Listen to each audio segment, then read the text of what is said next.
Hello everyone and welcome. We are here, we are live, we are ready to go, and we are back in REENTRY, a space flight simulator. For those that don't know, REENTRY is, as the title implies, and more than implies, as it directly states, is a space flight simulator.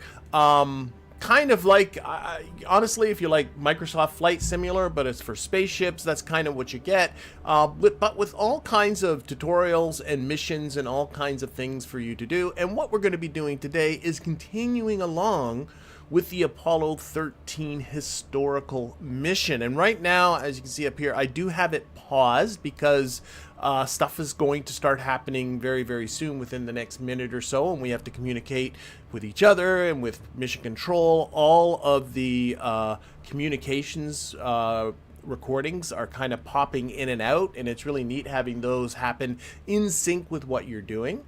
This is the second part of this Apollo 13 stream. Nothing's happened yet. Well, things have happened, but nothing's gone boom. Let's put it that way. Last week, what we did is we did some pre-flight checks. We did the ascent. We did some in-orbit stuff, doing checklists and things like that. Lots of checklists to follow in these missions. And we also did our translunar injection burn, so that if I come out of here, let's see if I can unpause this very briefly and hit F1 and come out to give you kind of a look, is, and then I want to pause again before stuff starts happening, is we are still connected to the S4B stage. Oh, I still have the launch thing on. I must have missed the button. Sorry about that.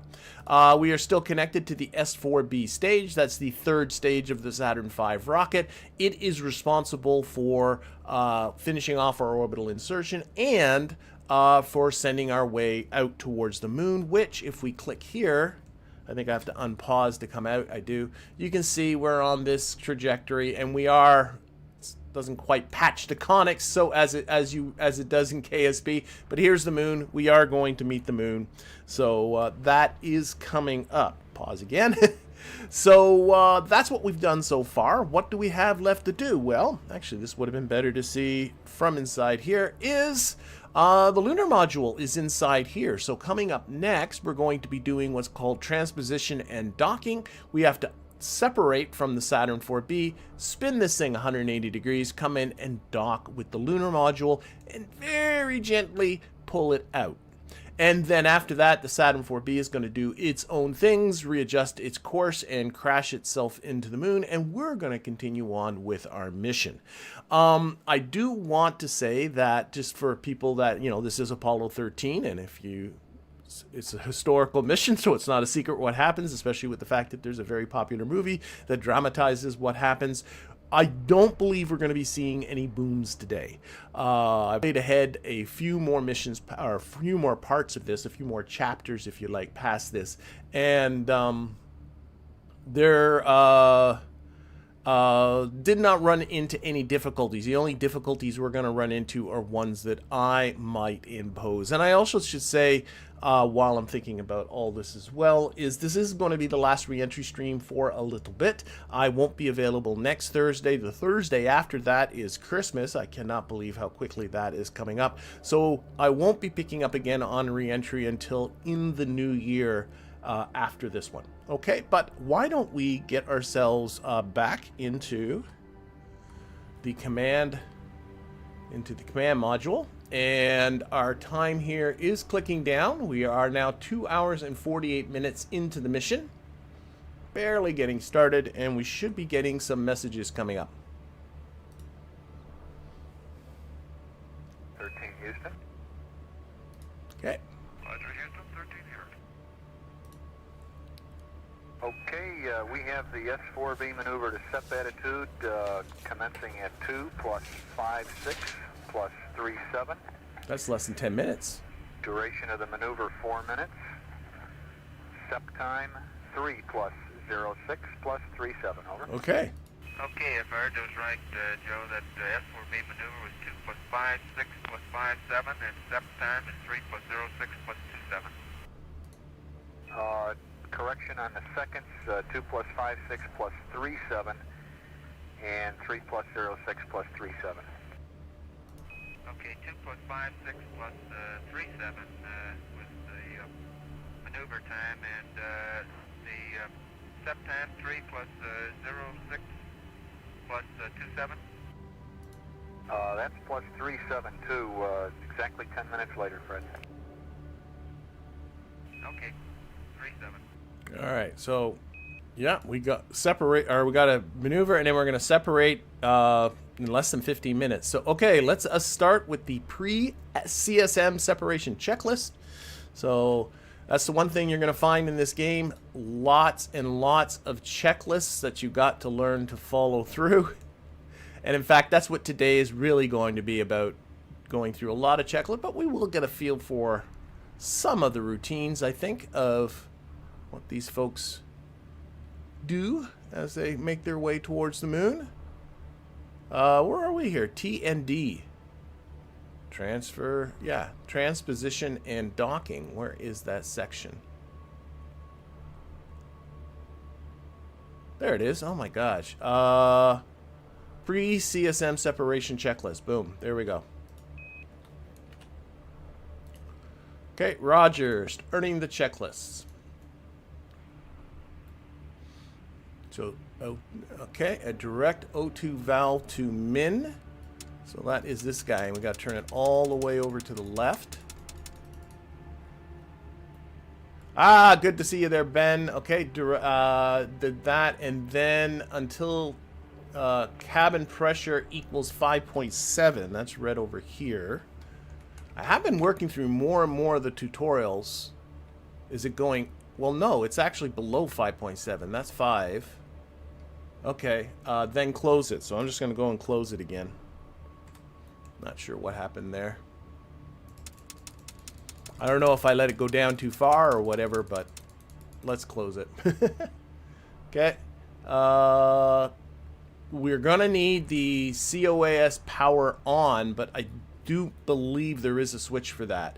That is, by the way, this guy. Might as well set it up. Over here, if we look, we're going to look out this window as we do our docking, and that is what we're going to use to do our our docking. So I'm just going to turn that on. GDC to align. Where's that guy? GDC align. Oh, that's just simply pushing this button. My mistake, right here. Button. Boing. There we go.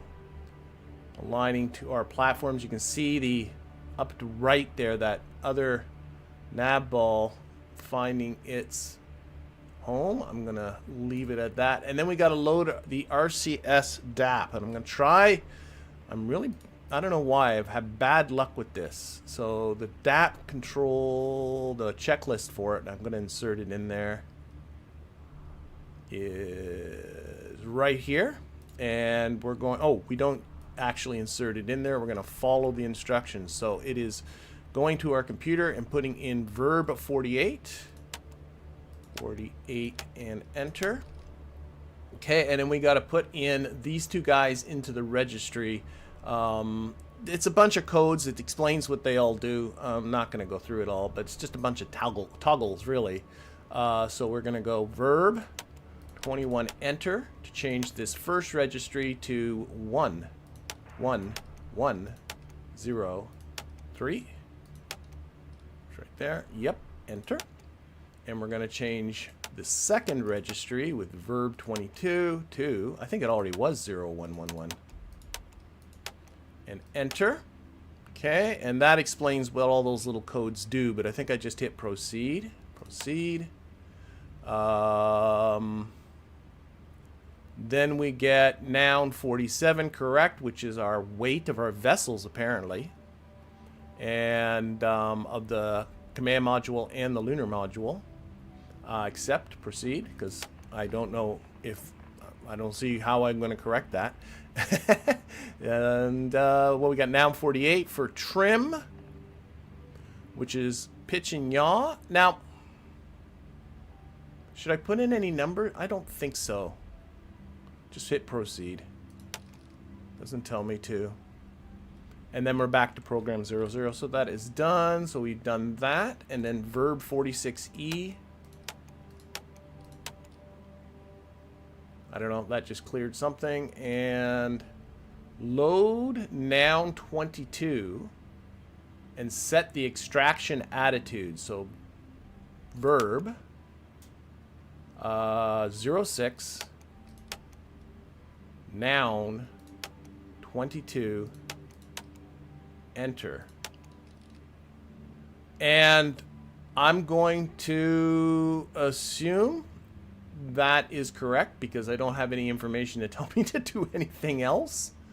So I guess I'm just going to say proceed. Verb 63. So I'm just going to hit proceed.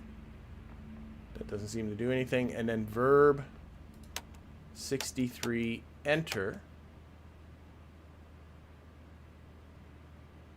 I didn't feel like I did anything right.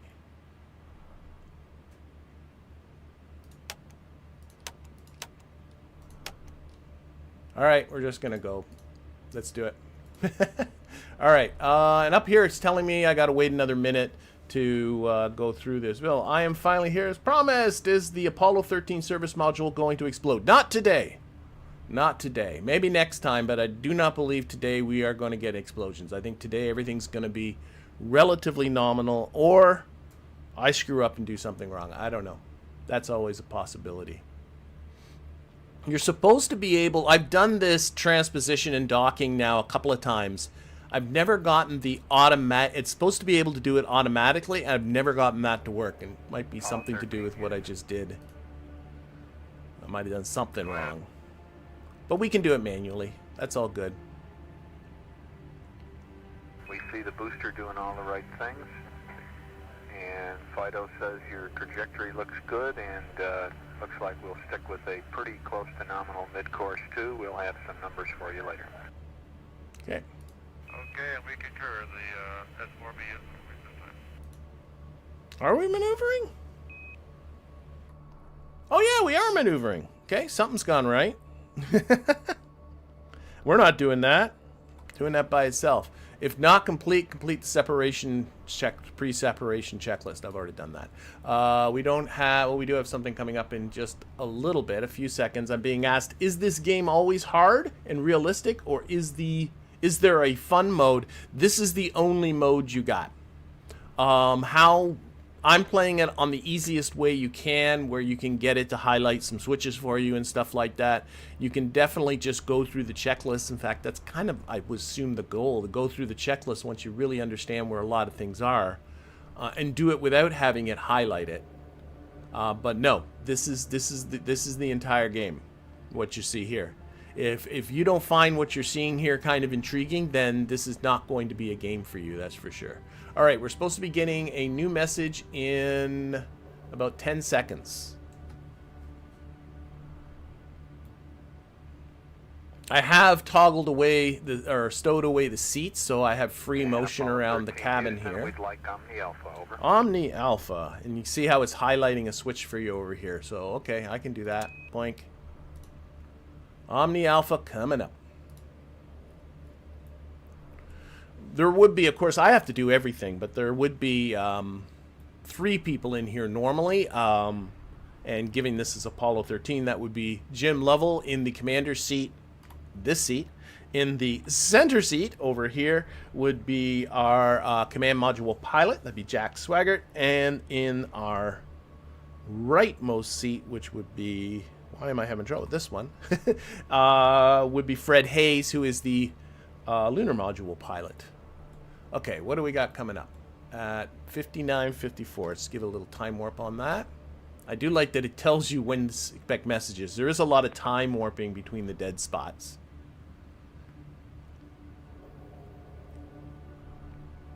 Team Houston, now request on me, Charlie. Oh, what? You just had it on? For goodness sakes. Okay, fine. Roger, going to Charlie. There we go. Okay, and... 13 will be doing a handover now. Okay.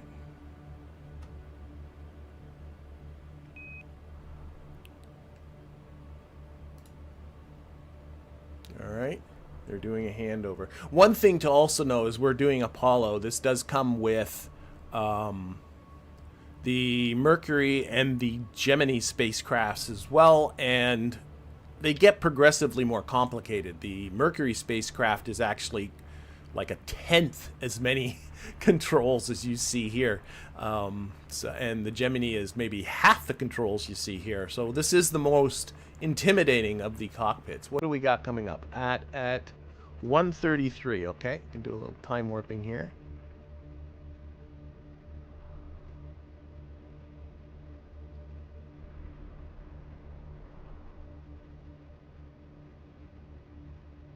Houston, you are go for TND.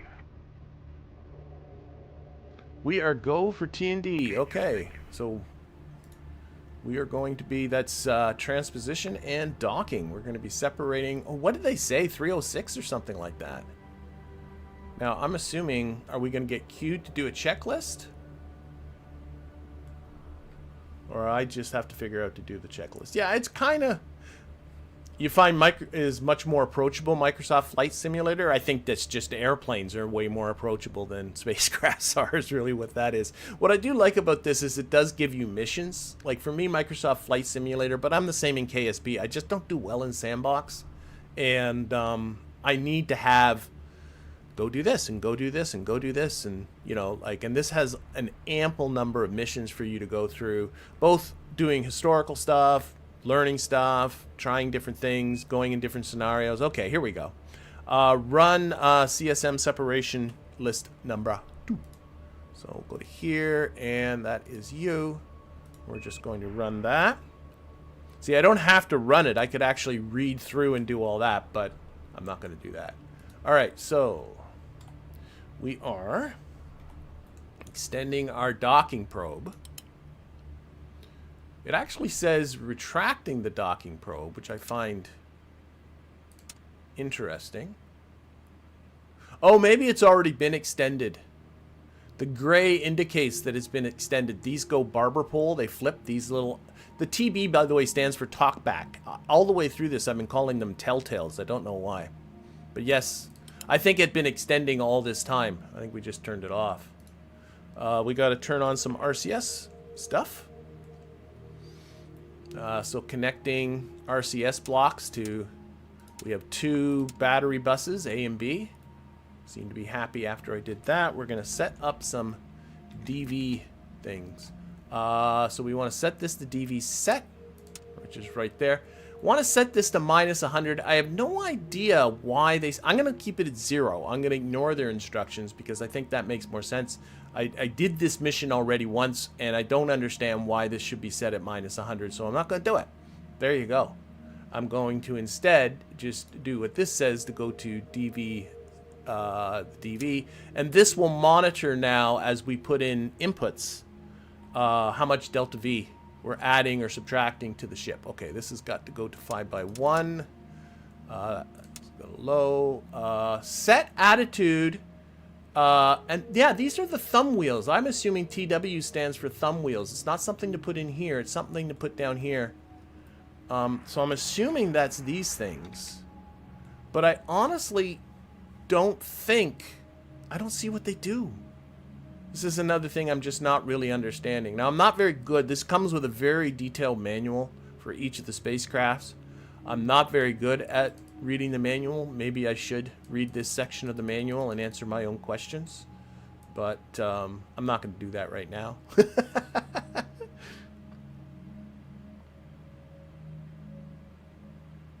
Okay.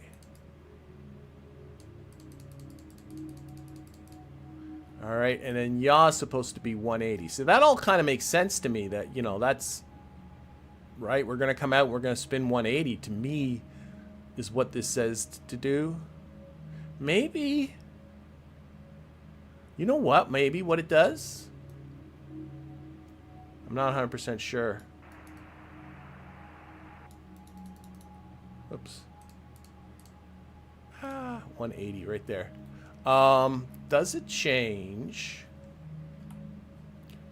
Maybe it changes the position of these bars so that when you get them centered, you're on the attitude you're supposed to be on. Maybe that's exactly what it does. Okay, we're going to set that to CMC. Some of these switches are already in the right positions and it just blows by them. We are setting our event timer, which is this guy, to 59 minutes and 30 seconds. Reset that. 59. 30. That's the second one. And probably on up. Doesn't say up or down, so I'm going to assume up given the time that we're getting, because we're not going to spend an hour. I'm going to keep it on up. Do something over there to latch. Okay. Roger, completing the checklist. Oh, I've already done it.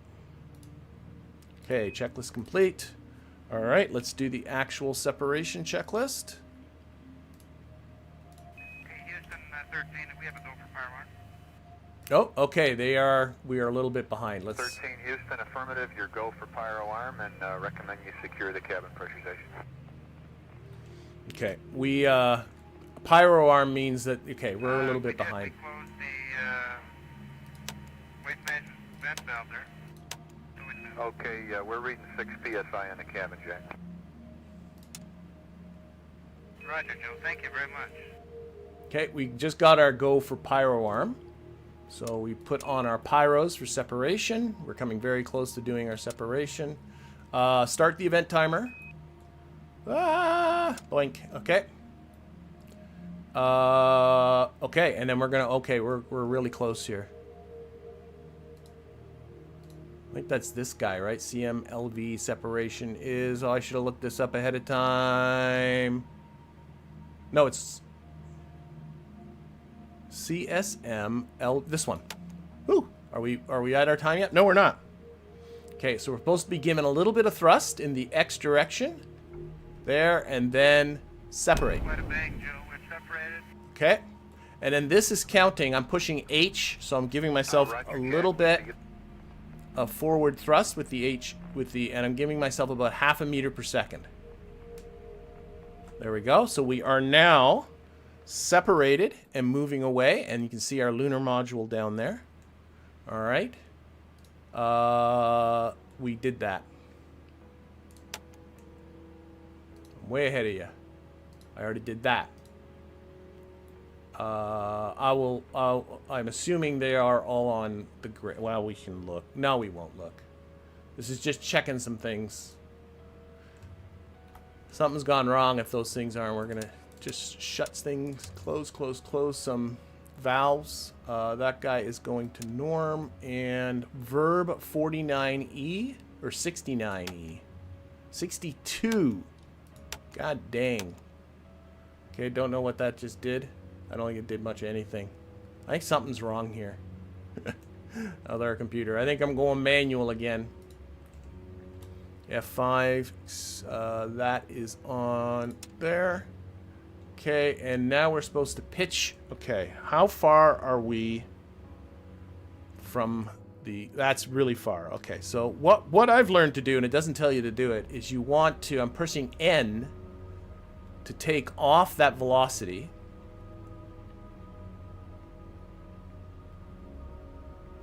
There we go. And then we're going to pitch.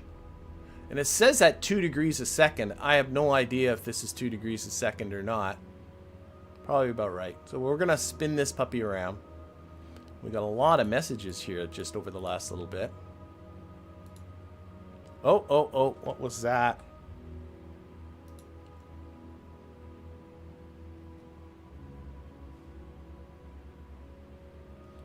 Follow the checklist. Oh, I've already done that. Okay, we're working on it. Yeah, that was quite a bang. Okay. That was just a lot of the dialogue we'd already heard.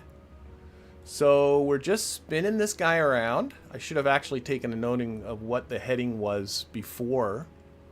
But of course we can cheat and look out the window and see kind of where we're at.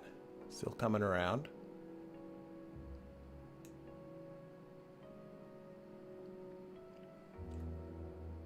And like I said, I think this is supposed to happen largely automatically.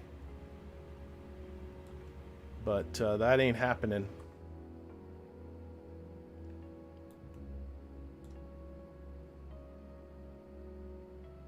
Okay, let's get into looking out the window because we should be seeing...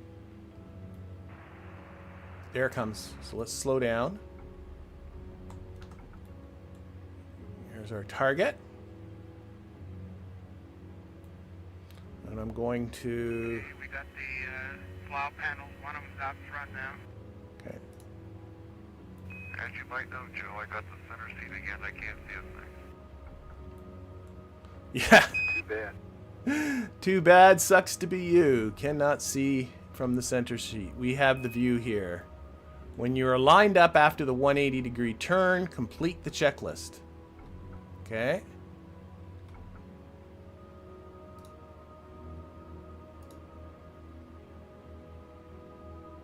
And then we're going to thrust forward at 0.7 feet per second. And we're going to aim a little bit this way. The actual target's not that. That's the hatch. The actual docking target, what we got to aim for, is right there. So I'm going to get myself in a little closer. If you hit backspace, it stops all the rotation, which is great. Now I'm going to give myself a little bit of forward velocity.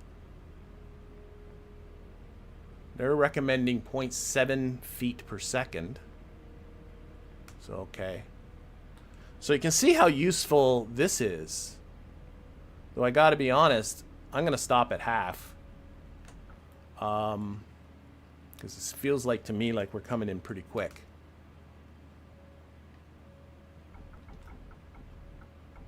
Oh, and I always get these controls backwards. Okay, I'm gonna slow it down. I gotta really take my time. Slow down. Slow down. We gotta get the roll right and everything, so slow down here. Let's line this all up right.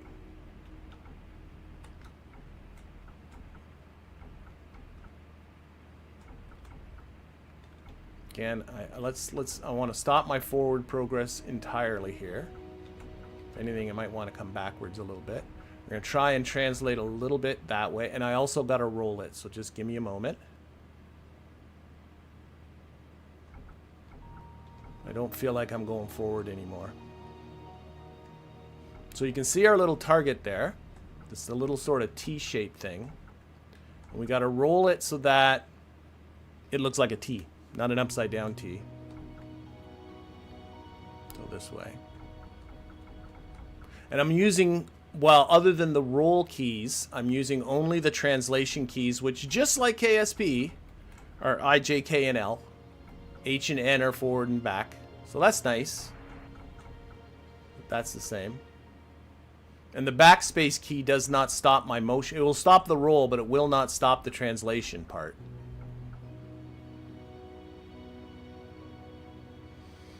And it might be a little hard for you to see, because actually I do happen to have it lined up pretty good.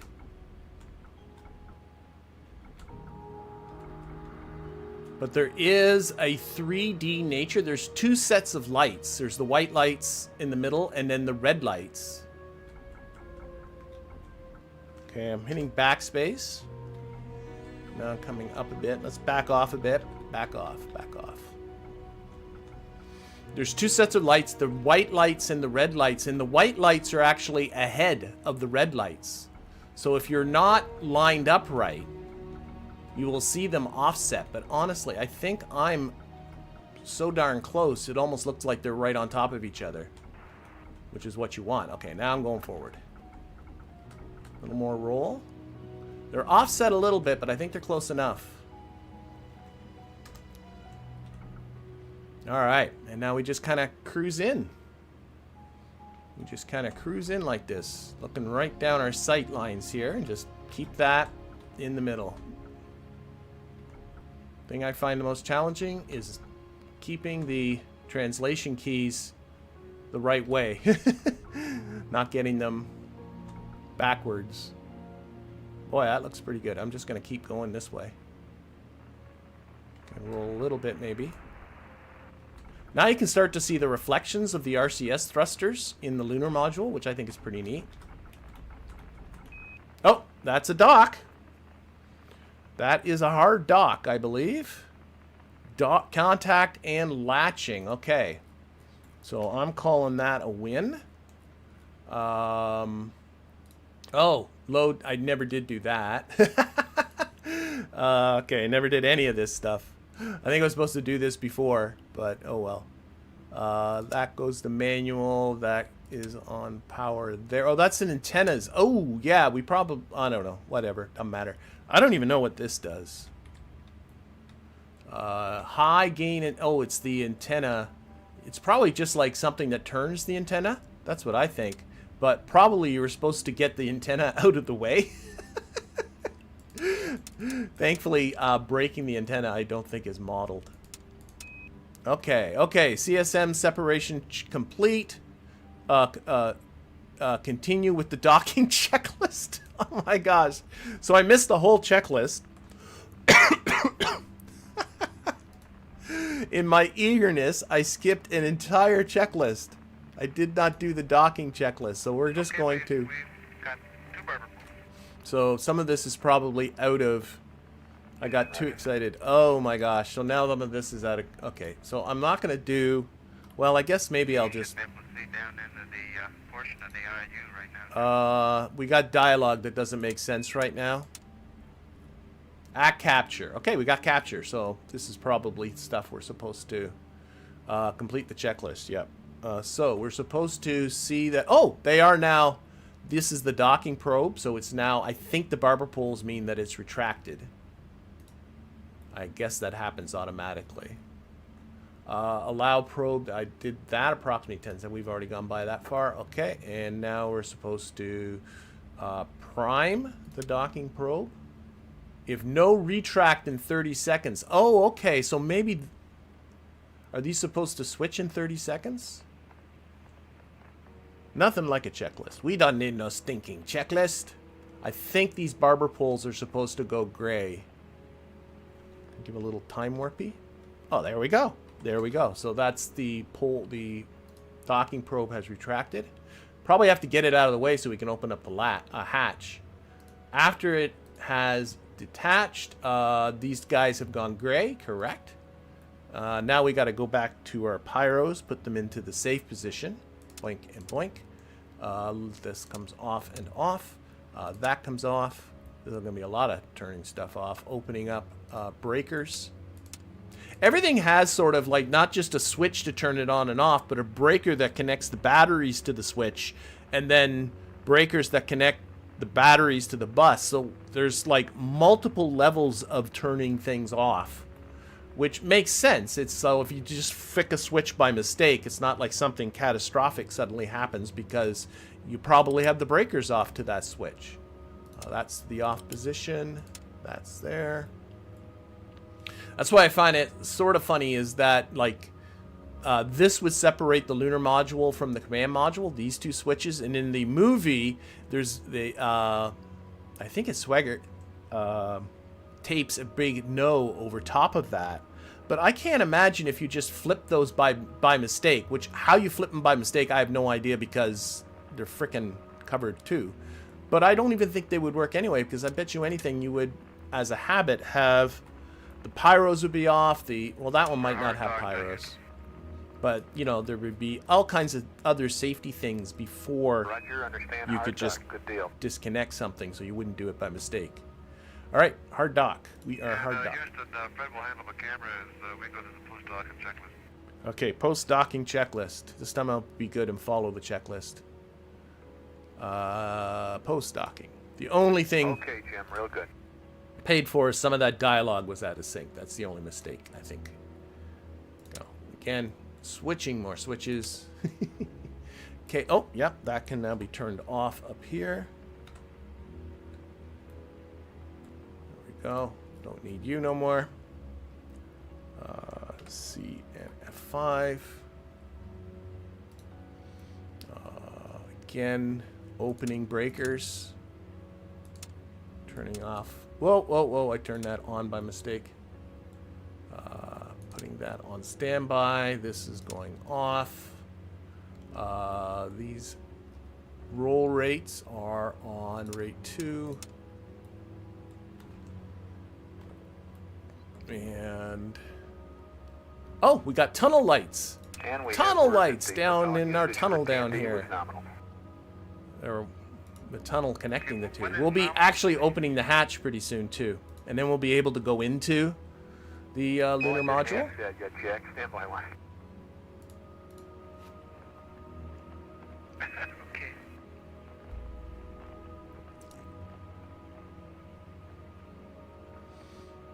All right. Oh, we got a long time. The next message is at 3:30, so we'll time warp to that.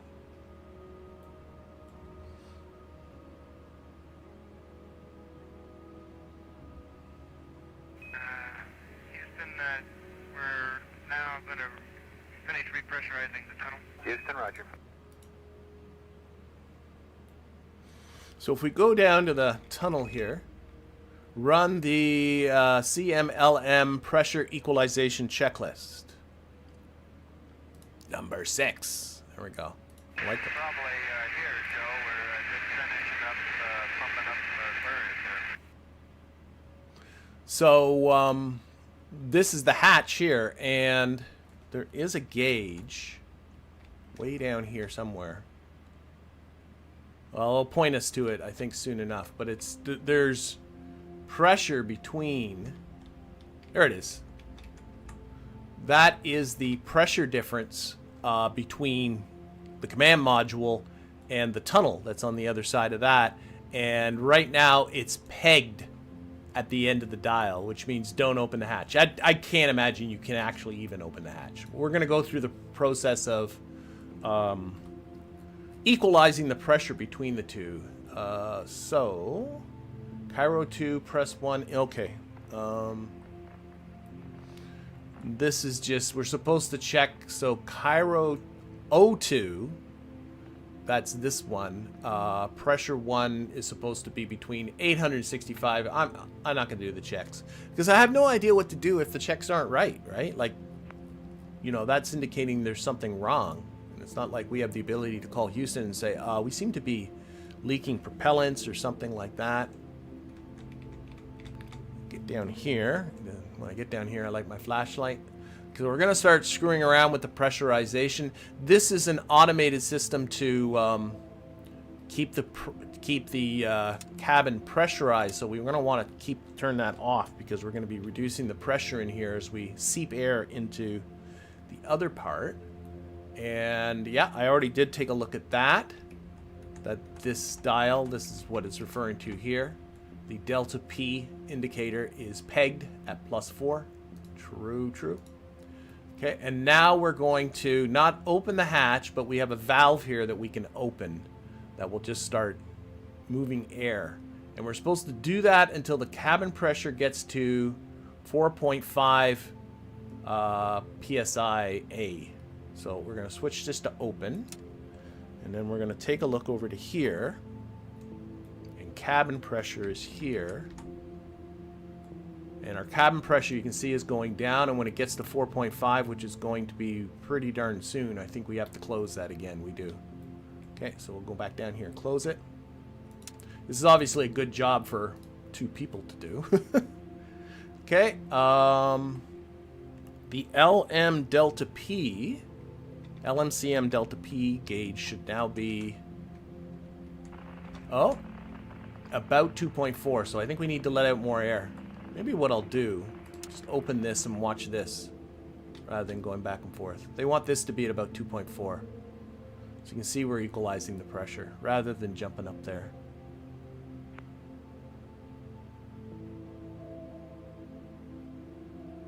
Okay, we'll close that again.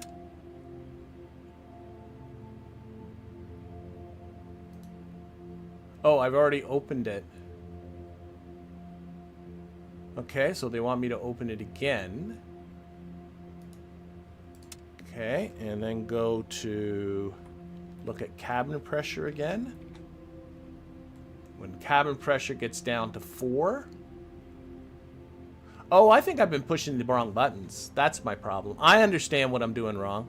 You silly Billy. I was assuming and not following the checklist. When this gets down to 4, there's a button down. There's a repressurization button somewhere. Should be highlighted. Oh, it's over here. Ah, that's right. This repressurizes the cabin. Bonk. There we go. And now we watch the cabin pressure indicate, because we don't want to lose all our air. So we're repressurizing the cabin, going back up when it gets up to 5 psi. And then we probably want to close that again. Where'd it go? Ah, I'm out of bounds. It's so easy to kind of lose your orientation. Okay, and we're supposed to keep doing this until the pressure difference gets down to 0. Oh gosh, it's really close to 0. Oh, it's been open this whole time. Okay.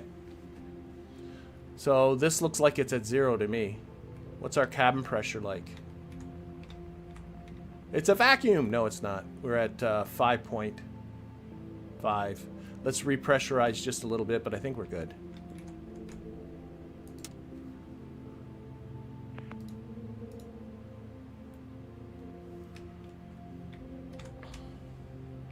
Okay, that's getting probably too high.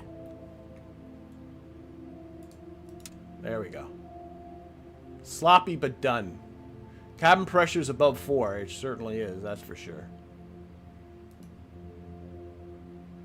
And that delta P is at 0 now. I read, oh, maybe it's negative below 0. I don't know.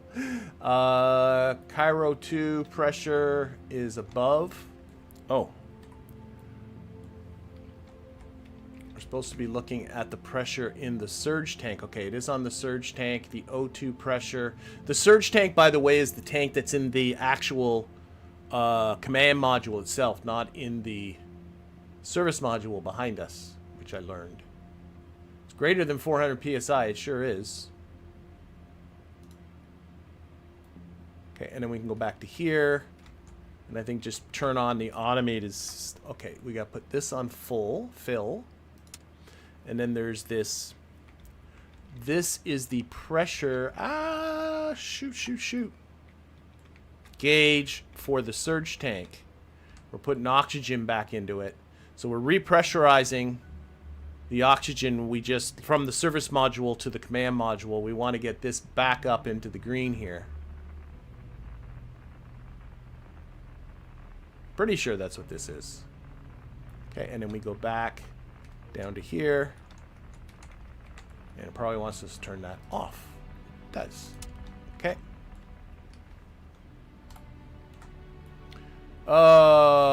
Emergency cabin release. We're putting that, you know, the automated stuff back on again, and wants us back over here. Tunnel vent valve to off. Waste and stow valve vent.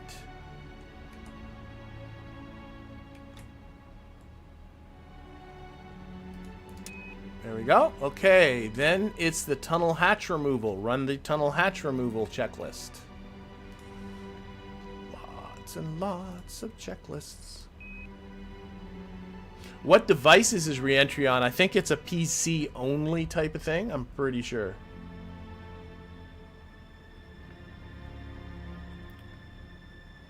I'm just looking at the chat again. Fortunately, I do have to, I can pause this. Is this game going to simulate a failure? Yes, you can. I once really rushed, for instance, the command module separation because reentry was coming while I was practicing, or like doing one of the training things, separating the command module. And for those that don't know, oh, I'm still on pause. That's why. The command module is the stuff, that we're in right up here, and the service module is this, and I was coming up to reentry, and I wanted to get rid of this really quick, and I did it before I transferred all of the electric control into the service module, and once I separated, everything went dark. So yes, you can 100% screw things up. Okay, back to here. Back to here. Where are we at? Tunnel hatch removal. This is a pretty short remove. The hatch and stow. I think you just press C. Open hatch. I think that's it. Point. So it goes away and it gets stowed automatically somewhere. Oh, that's it here. Is this it? Is that where it sits? That is where it sits. It's right there. Okay. I don't know if that's where it's supposed to sit. Jim reports that there's a slight burnt smell up in the tunnel area has been reported in previous flights. Okay, we copy that. Okay. Put that away. Now, The commander whoop. reports all docking latches cleansed. Houston, roger. Okay, so there, and you're actually looking into the lunar module right now. They want us to do the umbilical connection. Okay. Let's do the umbilicals then. I'll look at the service module in just a little bit, or the lunar module. That is number 9, umbilicals. 13 Oh, good. looks like Jim is connecting the umbilical at this time. Is that right? Yeah, that's from Joe. Okay, we're powering the limb now, Joe. Powering up the limb. Okay, roger that. Okay. And don't know where that switch is. There we are. Put it onto CSM. Lem power. Okay, so the lunar module power is running off of the command service module behind us, which of course makes a lot of sense. And the test indicator down here should say between 0.5 and 3.2 volts. That's a pretty freaking wide margin, but it is above 0.5, so we're gonna call that a And win. the voltage looks good there, 13. Roger. Okay, we don't have anything coming up for more than 9 minutes, so just to show you, although it's tempting, it feels like you should be able to just go through here. You actually go in and turn left to go into the, but when you go, it all of a sudden tells you you're out of bounds. See that? So that doesn't quite work, but what does work is you just press F4 and it immediately puts you in the lunar module. So if we scoot around here, the lunar module, this is what we were seeing before. The tunnel is above us there. Back to the command module, we come in here, and then you're in the lunar module where everything is off except for the spotlights, which are running off of the service module so that we can actually see in here. And we won't be turning this stuff on today. It'll be a little bit into the future. Okay. After installing RSS to KSP, is it possible to have a separate save with the original solar system and a separate one with the real one? I would just do 2 separate installs of KSP there. Who's that? 000? KSP, unlike a lot of games you would get on Steam, in fact, most games you would get on Steam, you can easily... Why am I not going... Oh, I have to hit F4 again. There we go. You can easily simply take the KSP folder from the Steam folder and make a copy of it and put that anywhere you want, and now you have 2 copies of KSP. I have multiple instances of KSP on my computer, and so if you're going to do something like that with, different things going on, I would just have 2 instances of KSP, and then you don't have to worry about one interrupting the other. In fact, if you're modding KSP, I would recommend keeping a pristine copy of KSP without any mods in it at all, so it's really easy for you to go, oh, I would like to go do something else sometime, or in case you completely screw up your modded game, you can go back to the pristine one and start again. I'm hoping that answers your question. Oh, hello, Nuclear and Space Education. All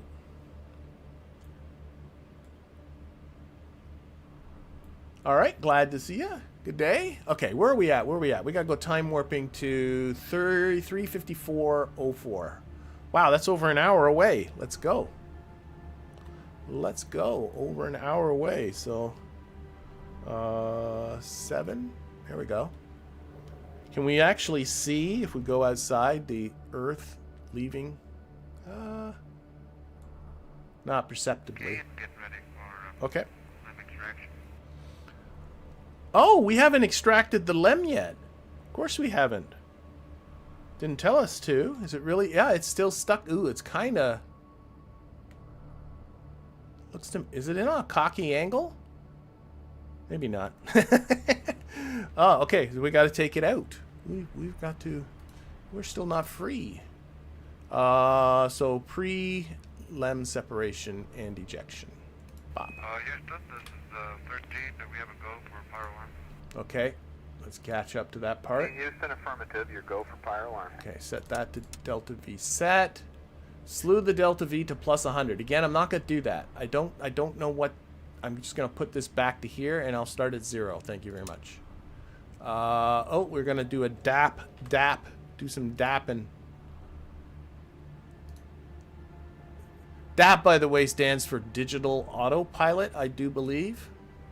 But this has got to be messed up. So I'm just gonna go. Well, let's try and put in verb 48 like they say, but I got a feeling I've buggered up the computer. I think I have. So we're gonna try verb 37, enter, 0, 0, enter. So that's back to program 0. And then verb 48, enter. And then we gotta put in these numbers. Verb 21, enter, 2, 1, 1, 0, 1. And why is there an X? I'm assuming that's a 0. Verb 22, enter, 0. I can't put in an X. Enter. And then it's just a bunch of proceeds. Proceed, proceed, proceed. Back to here. We're done. Should be able to just remember that, really. Verb 60? What does that do? And then right after that, you type verb 63, enter. I don't know. Sure. And I wonder why all my automated stuff doesn't work whenever I try to do something automatically and have to do it manually. Okay, we are go for pyro arm. They already told us that.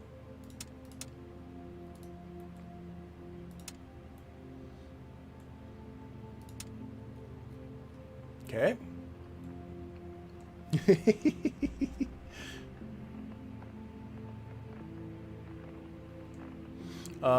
We can time warp a little bit forward. Got a message coming up.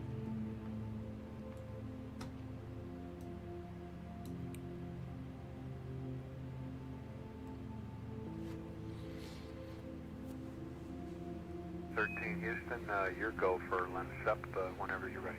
Okie dokie. Roger.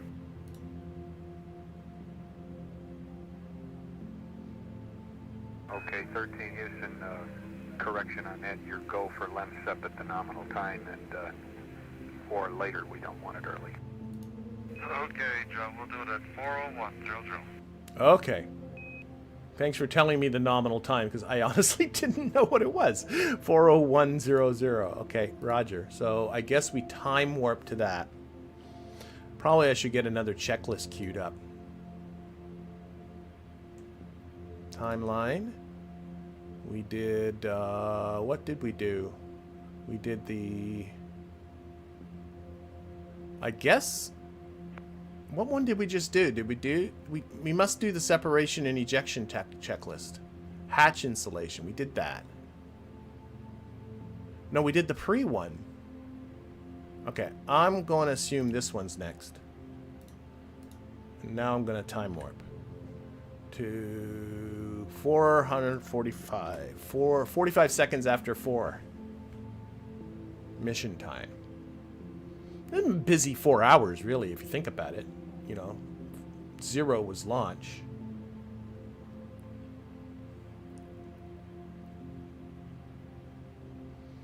Okay. I guessed it right. Separate at 4:01. Okay. Complete the checklist. Here she comes. So separate at 4:01. Oh, that's right now. Come on, let's do it. Okay, we just got to push a button. Okay, it looks like we're clear, Joe. Okay, and separate. Okay, looks good.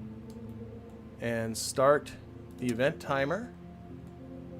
And CM mode free, it already is. And thrust backwards, I'm assuming, for 3 seconds.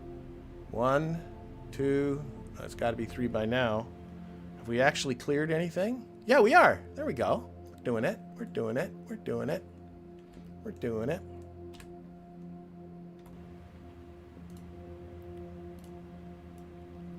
Run the timeline post-ejection checklist.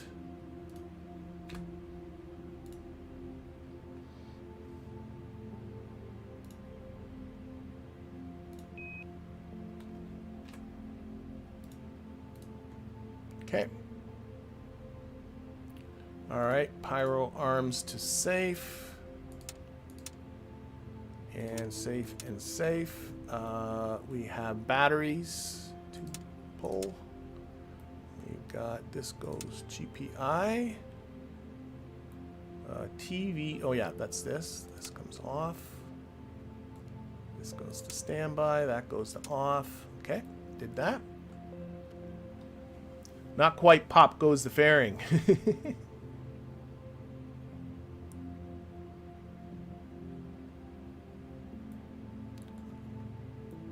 There's multiple tank stirs coming up. Every time it tells me to tank stir, I get nervous. Apollo 13 Houston. Go ahead. Okay, we'll be waiting for you to tell us that you feel you're safely cleared the booster and give us a go to command the booster in its yaw maneuver. Alright.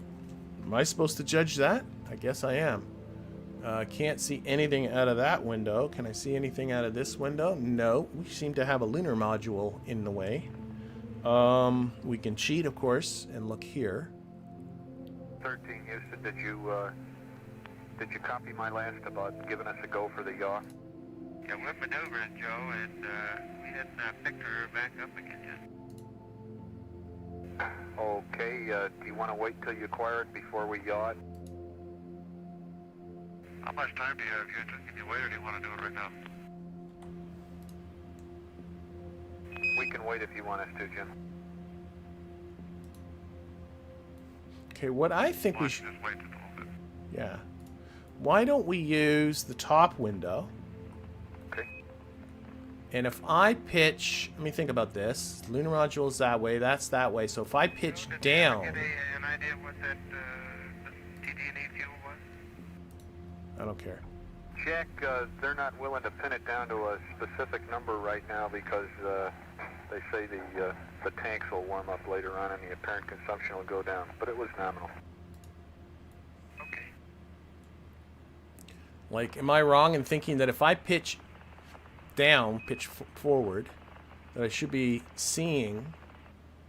Okay, center the S4B in the CDR or hatch window. We are doing it. Press I see it when you have it in sight. I hope I'm going to cheat again, look out here, but I would think... Oh, I might have to roll the... Well, where's the hatch? There's the hatch. This should work. Go back to that one. F6 and look up.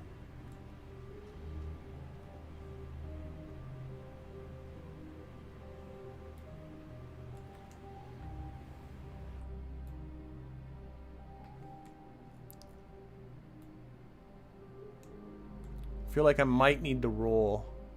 That's the hatch. I just don't think... I think I'm just impatient, not waiting long. There it is, there it is, there it is, there it is, there it is. There she is. Sweet. Okay, let's end that rotation. Now if I roll a little bit this way... Nope, the other way.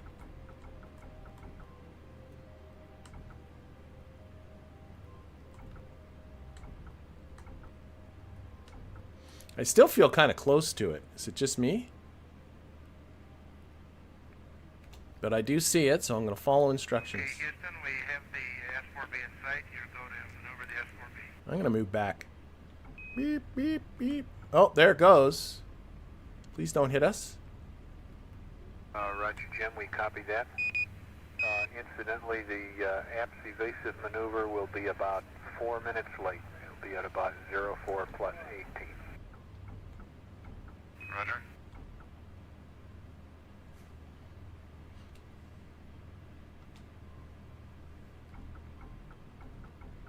I guess this thing's pretty big, so maybe it's not as close as it looks like in this window.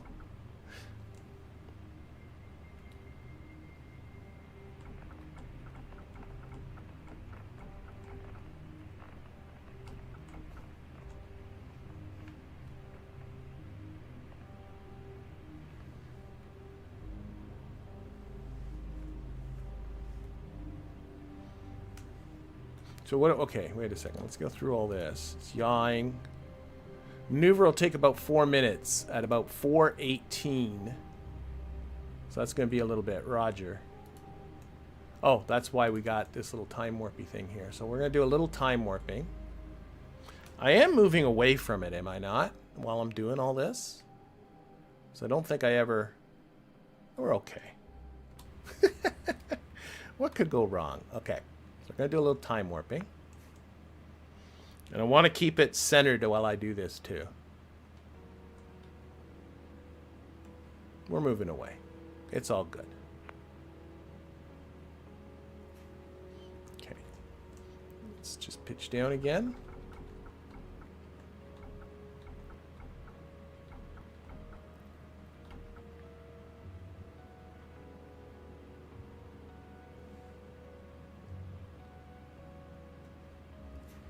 I'm going to actually put it towards the top of the window because it seems to want to drift downwards.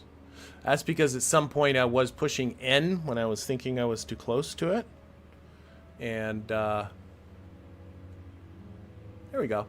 Beautiful. And so I think that because I'm at an angle to it, I think I was moving back at an angle, not straight back. Look at all these various will be commanding the numbers on the side about, here. 17 seconds. Okay.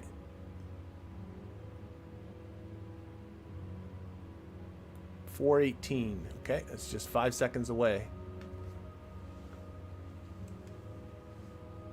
Joe, we can see it start to move. However, there doesn't seem to be a lot of debris or vapor coming. Roger that, Jack. Booster says that's great. He says the booster is doing its thing normally. Concur, we don't see much on the television at all. Is it actually moving? I have to really convince myself to think that that's moving. I don't think it's moving. A couple minutes till the next.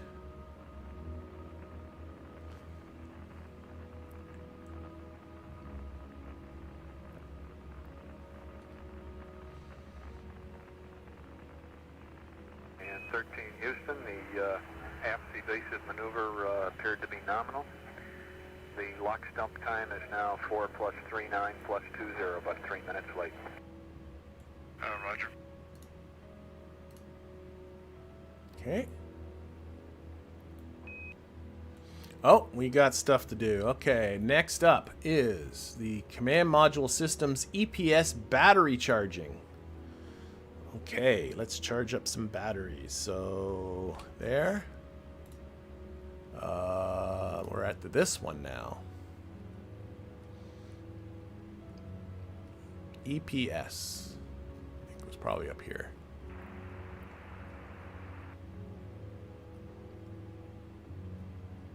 EPS battery charging. Okay, let's complete the checklist until battery B is charging and then clear to complete the checklist. So I'm pretty sure we just need to charge battery B. This refers to both battery A and B, but I think we're only going to charge battery B because I know at some later time they ask us to charge battery A. So we've got to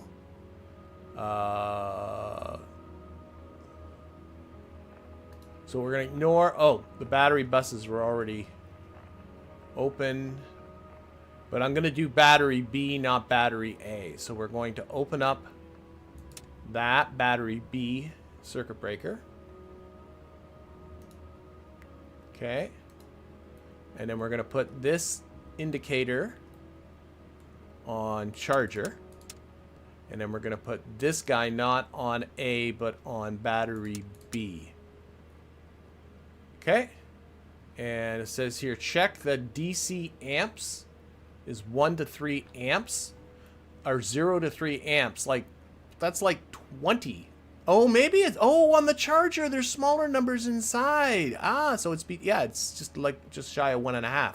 Okay, because I thought I was looking at the bigger numbers and I'm going, oh my god, we're going to cook the battery. But no, we're on the charger. That makes sense. Okay, check, check. And then I think we just clear it because it's going to take a while for Okay, Houston, we're charging battery B. yeah, I think they want us to just leave it charging for a while. Okay. Roger 13, we see it, looks good.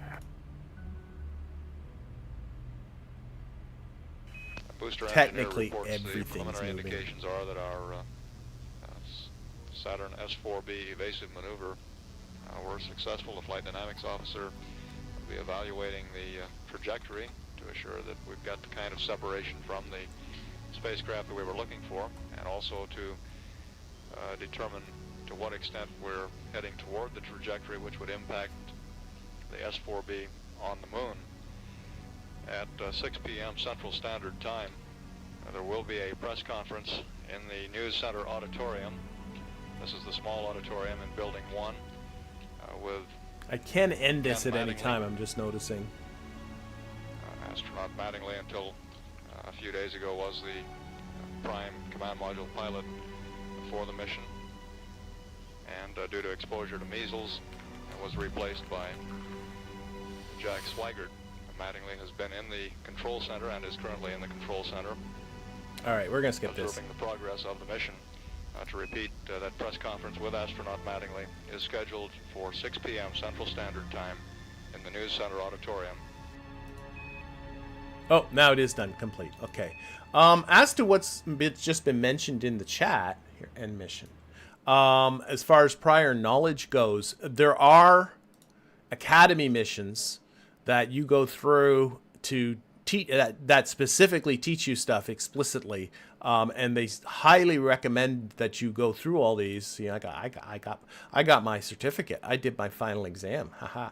But so it is expecting that you went through all those. It's not expecting that you're doing that straight from scratch. Okay, Project Apollo, historical mission, Apollo 13, and we just did T&D, so now we're going to do coasting. A mid-course correction burn is required to trim the lunar trajectory and target paraloon for a lunar orbit insertion. So that's what we're going to be doing next. And for people joining us, I mentioned this at the beginning of the stream. I've gone a few ahead of this, and I've not encountered the boom yet for Apollo 13. Everything has been nominal, so for this stream, we're going to be seeing nominal stuff. But I know said boom does happen before they get to the moon, so I think it might be day 3. We're still on day 1 here. All right.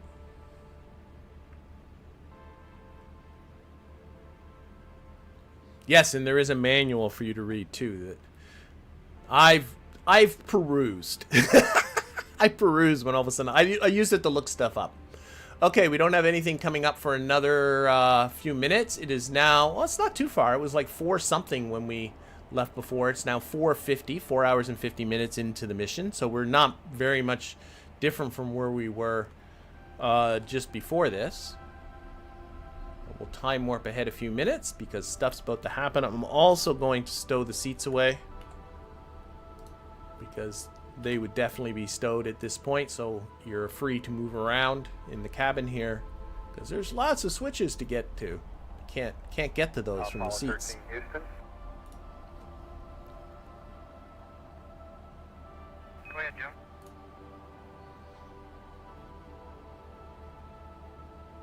Okay, we have a PTC RepsMat ready. If you're ready to go poo and accept, we'll stick it in there.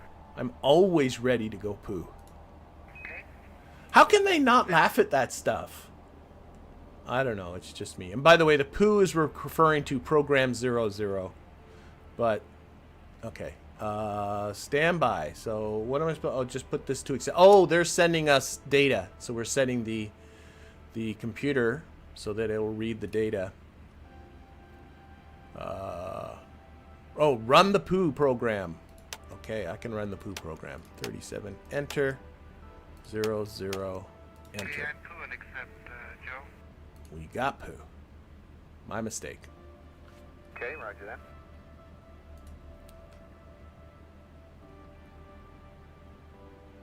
Oh, and we got to go ahead about 4 minutes.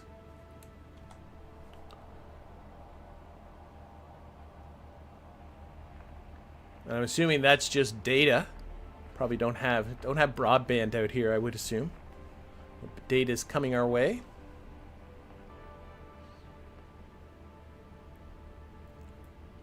Apollo 13 Houston, the computer is yours, over. Okay. Okay, going block. Don't want any aliens putting extraneous data into us. That would be bad. Okay, now we're going to 5:30. Wow, so that's a long way off. And we can look for the Earth. It's always fun to look for the Earth. There it is. Getting further away.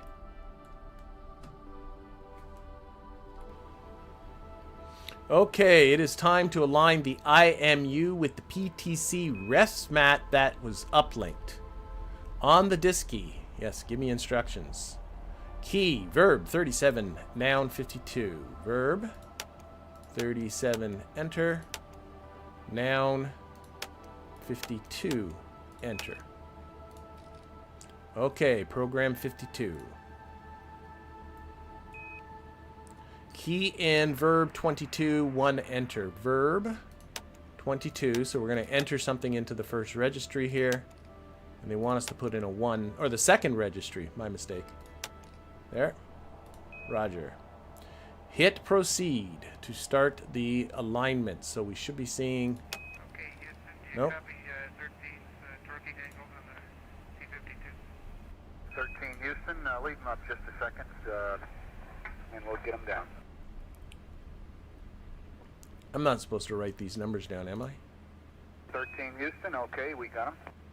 Okay, press proceed to torque the gyros. There we go. That's what I was expecting to happen before.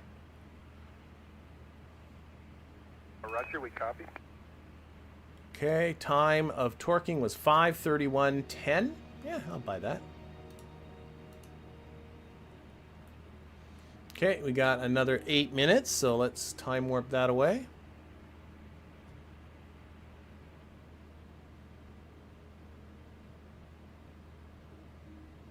Oh, Houston, Apollo 13.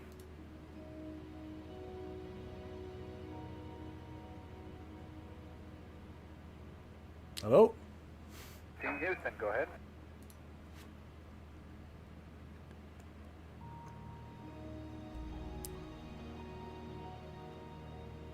Okay, I just got all hooked up again in my comm system here, and I just wanted to check out. I've got my suit stowed, a few other odds and ends done, and I'm back in business again.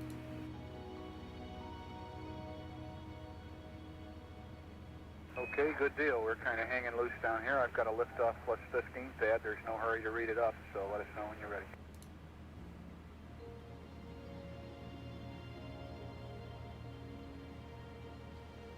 Okay.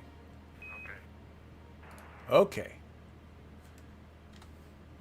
And at 4144, our next communication or something.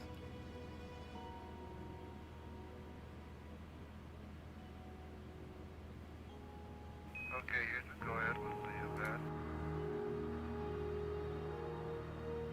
Okay, Jim, liftoff plus 15 pad. GETI 01500. Delta VT 5622. Longitude minus 165. And GET 400K 04704. Over.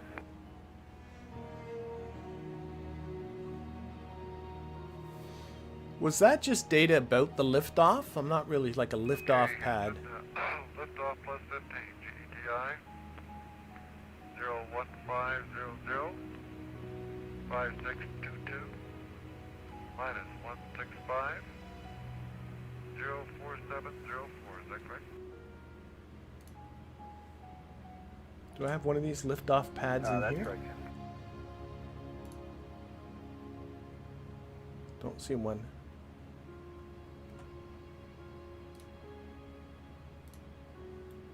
Okay, another few minutes.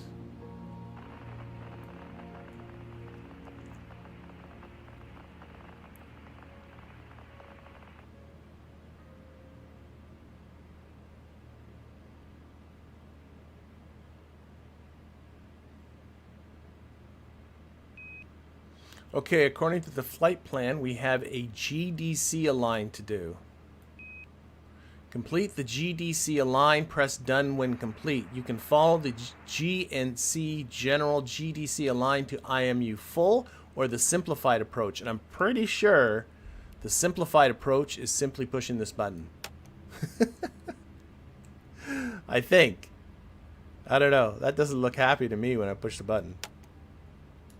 But if I go into this here, this is like checklist, CNG general. There, that's reference general. There we are. And GDC to IMU alignment is that guy. But I'm pretty sure it said somewhere in here. Note, reentry has a simplified alignment procedure. Set the attitude set to IMU. Oh, I didn't do that. Okay, so attitude set to IMU. Push the button. Push the button. Okay, so that's what I did wrong. Ah, and now these two match. That means I probably did it right. This will automatically... Okay, so I just have to remember that switch. We did the simplified one. GDC align complete. Mike, do you have to take physics to teach math, or could you do a pure math teaching? Most people I taught with were not physics majors in the math departments, no. A lot of people were pure math. Some of them come from other sciences. Some of them come from more of a business and economics standpoint, which is actually an interesting background to go into high school, because that's a nice thing to be able to share with teachers or with students. So, no, definitely you do not have to come from physics to teach math. Okay, where are we at? Oh, long time. 10 minutes. So let's just get to that.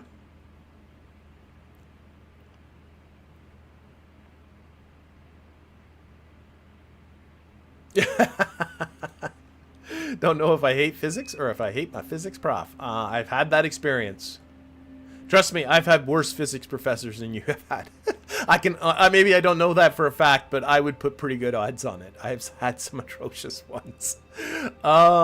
CIS lunar navigation procedure not implemented. Oh, okay. So that was just a simple... Okay, so we'll just keep going.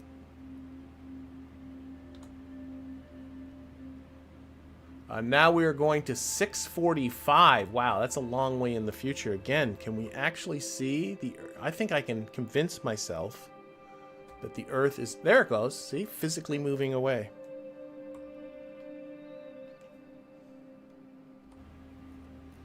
And, Joe, we confirmed there's no mid-course one. Okay. Don't have to do a mid-course correction. Affirmative as far as I know. Let's get a final check on it, Jim. Okay, because we're standing by. We want to do a fuel cell purge and a wastewater dump. Okay. Okay, Jim, we confirm that there will be no mid-course one. Okay, sounds good. Must have done an exceptional translunar injection burn. Oh, we are again. Next time is 6:59.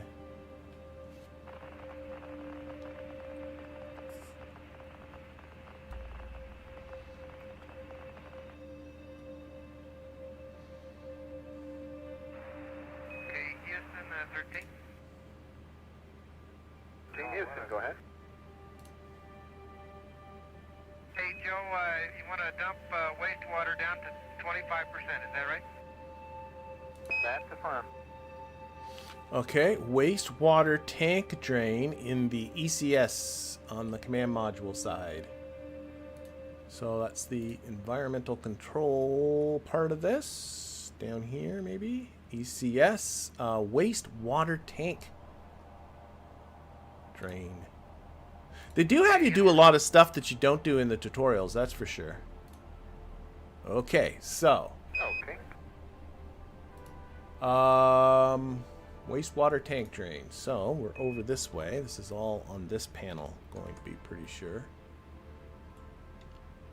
So this is just the indicator switch. Turn it from potable water to wastewater. And to know what gauge is this affects, the best thing to do is just switch it and look for which one moves. There we go. So we just affected this.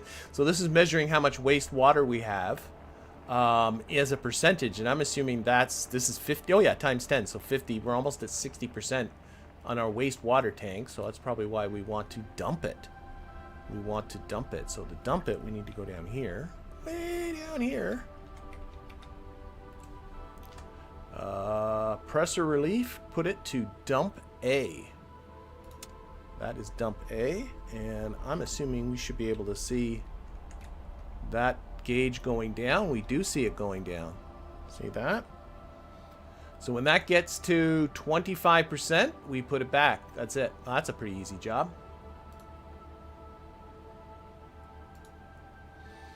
Okay, or especially when you can actually time warp a little bit. Get that going a little faster. I'm calling that 25%.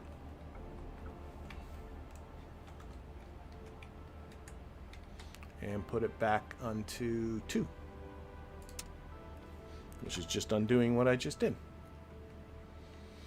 Then it's the fuel cells O2 purge. Run command module EPS FC purge checklist. Okay.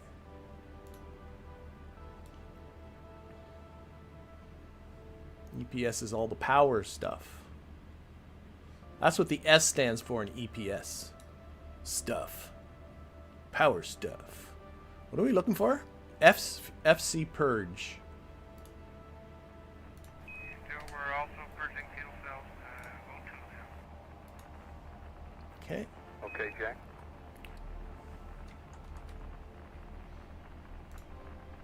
This is all the stuff they cut out of the movie.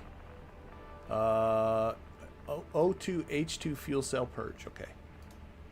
If you do not need to purge both the O2 and the H2, skip redundant sections. Okay, so we're just doing the O2.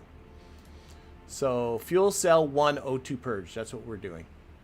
I think they said fuel cell 1. Fuel cell 1, 2, and 3. Okay. All right, we'll do that. Oh, we're over here. All right, so we are putting FC1 to purge O2. Yeah. I'm assuming that, okay. Fuel flow O2. It feels like, oh, maybe it's between 2 and 0.6. Like it's just dumping, right? Isn't that it? I'm supposed to wait 2 minutes? Where's my clock? I've already waited 30 seconds, I'm calling it. So we're going to go to 7 minutes on there. 7 minutes on the mission clock here.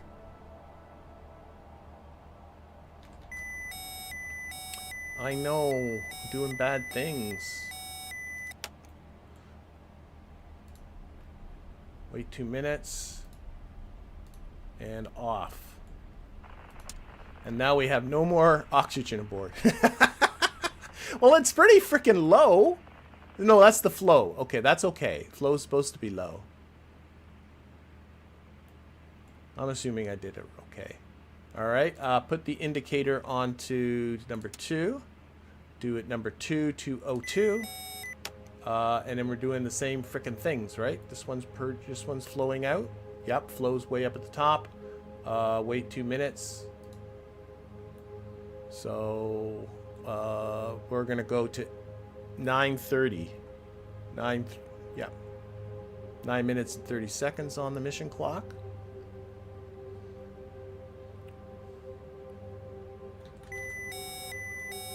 I don't like setting off alarms. Turn that to off. And then do the same with fuel cell 3. O2, which is down.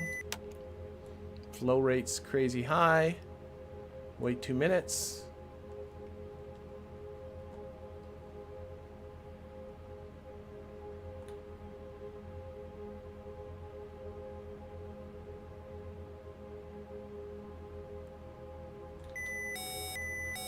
Okay. No. Off.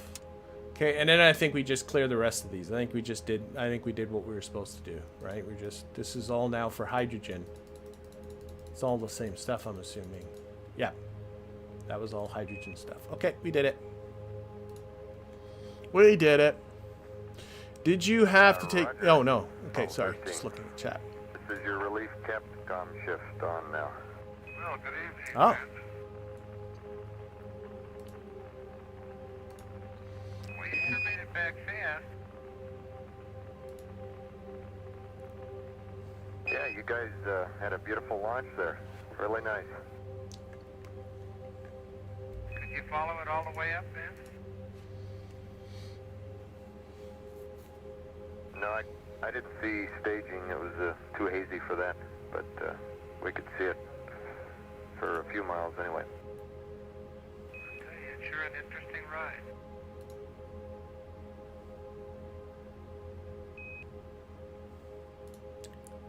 All right. Okay. Should we get more stuff? Okay, let us maneuver to the PTC attitude. So we are putting this on auto. I'm really bad with auto stuff. Key, verb 49E. Verb 49, enter. And then enter 01100. I guess that's doom, doom, doom. Yeah, okay, so this is going to be verb 25. 25, enter. And we're going to put in 0, enter. We're going to put in 110, and I'm pretty sure that's 110 degrees. It looks like a pitch yaw roll, so I believe I got to put in 110 and then 2 zeros because there's really a decimal point right there. Enter. And then 0. Enter. And I don't know if I just going to hit done. I don't know if I need to hold proceed. Maneuvering to PTC attitude. I'm assuming I have to hit proceed. Proceed. That feels like I'm doing something. Except I think I'm already there. Isn't that what the 5018 means? I'm already there. Proceed again. This is on auto. Full lock zone here. I don't know what PTC attitude is. It's some attitude for something. Maybe for looking back. How are we swinging this? Maybe. Let's look out the windows. Oh, I can't look out that window. I keep forgetting. That window's useless. But I got side windows. That one's useless. I got a top hatch window. Oh, look at that. We got nice earth view. That's probably what this is about. I would think. Maybe. I don't know. I don't know. How are we doing here? I don't want to go into the red zone. Red zones make me nervous. Let's do a little time warping to... Whoa.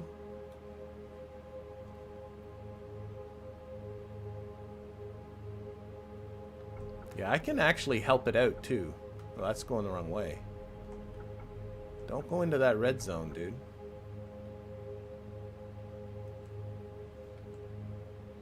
We got the gimbal lock light coming on there. Don't want that. Okay, it seems to be okay now. So the 0618 means that it's in the process of maneuvering, as we can see. Yes, that's Apollo 13. Oh. I'm being given an explanation. So PTC is passive thermal control. Oh, okay. The barbecue roll. That makes sense. That makes sense. We're at that stage now where we're going to take some Earth weather photography. If you're standing by, I have the camera aimed at the Earth right now, and I'll give you a mark when I take this first picture. Did we lose our view of Earth? Roger, We did. we copy, Jim. We'll be standing by for the mark. Sun that way. Yeah. Okay, Houston. 3, 2, 1, mark.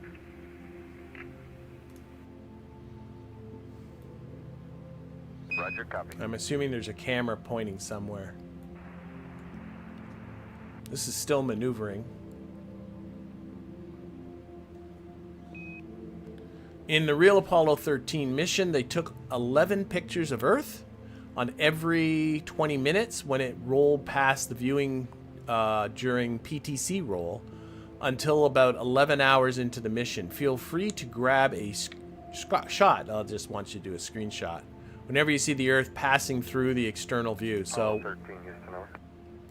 we did see that at one point when we were looking out here. We did see the Earth go by. But we're not going to take a screenshot. For the PTC, recommend that you disable quads A and B. Over. Okay, disable quad A, B will do, and as soon as Jack is finished thrashing around, we'll be going to that BTC room. Supposed to disable something?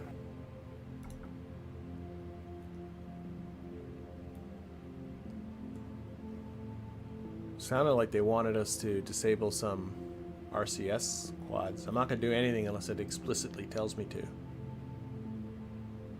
Okay, we don't have another message coming up for another... I'm going to keep looking out this window, see if the Earth goes by again then. But we don't have, whoops, another message coming out until 7:30 on the mission clock, so that's a little over 10 minutes away. So let's time warp to that. Wow. I don't think it maneuvers when you time warp. I think it just goes the way it was going. Like if I look at this, I think when I time warp, this is just going the way it was. And then you got to stop it for it to correct itself. See that? Well, now it seems to be zeroing in on something. Hang out the window. Almost see the sun there.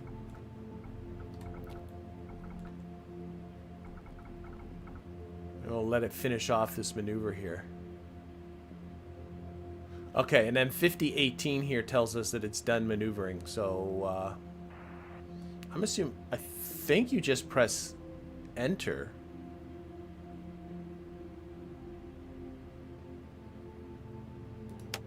And that ends the program. Sure. Why not? Time warp. Just going to get rid of this few minutes here. So for those people that didn't catch that with the passive thermal control, there are radiators on the outside of the command module. And actually, I even identified where the radiators are. I looked at the manual and everything, and they're these big panels here. So there's one on this side and one on this side for radiating heat away. Most of that heat coming from the electronics. And we're starting PTC. We're disabling quads A and B now. Oh, okay. This is what they're... Okay. So off, off, off, off. That was A. And this one's B. Roger. Apollo 13, Houston, copy. Okay. And so obviously when the sun is baking one of the radiators, it's not going to do a very good job radiating. Where are we at? Then start PTC roll maneuver, run the command module verb 47. Oh, I think I just screwed something up. Okay, maybe I didn't. C and G back.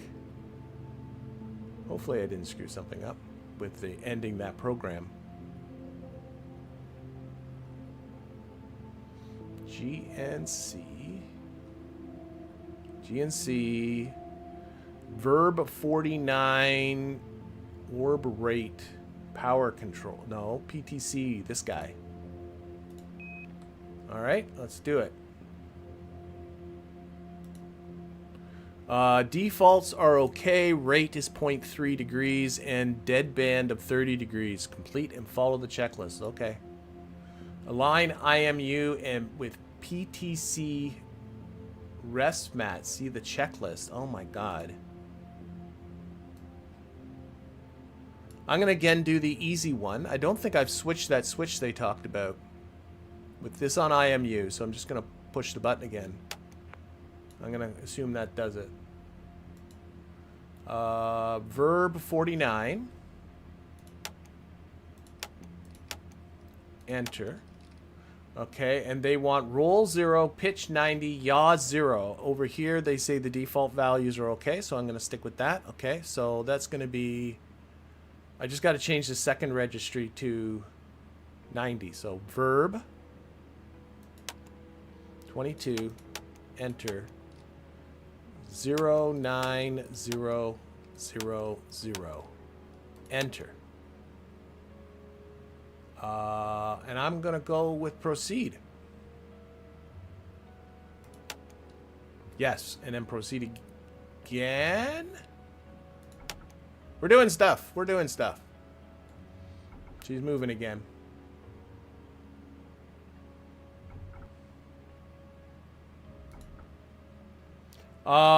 Disable 2 adjacent RCS quads. I believe that's what they had us do when we disabled A and B back there.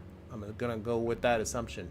Hold for 20 minutes to ensure no rates. Okay. Well, it's gonna take a little while to get to that point.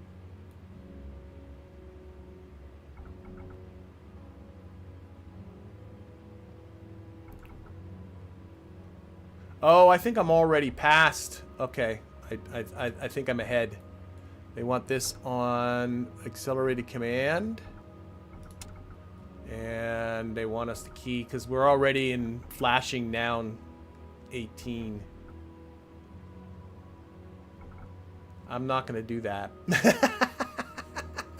So I'm already here. I can see that. Flashing verb 6 down 16. That's oh no, that's down 18. Okay. Okay, never mind. Well, then maybe I shouldn't be jumping ahead. I don't know. Let's time warp until we get to where they want it to be.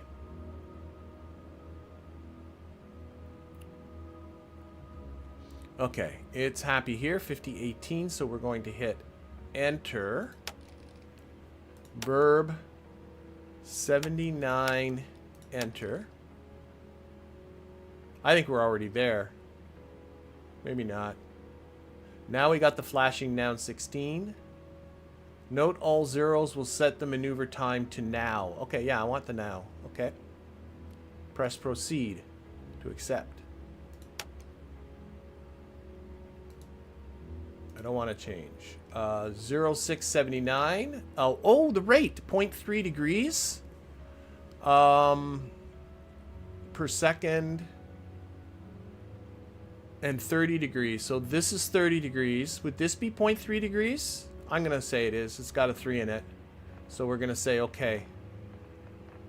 I guess we accept that by hitting to accept. You do that, and hit proceed. It's doing something again.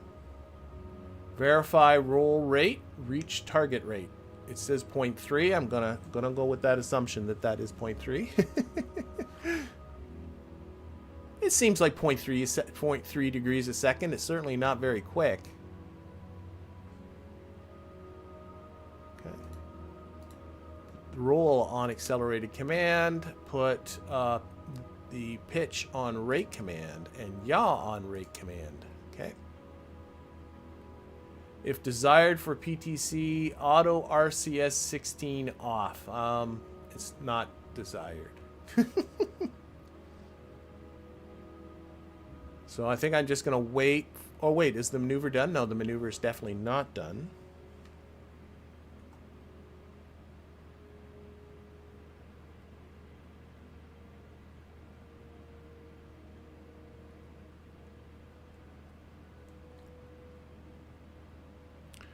Is it just going to do this forever? I think it's going to do this forever.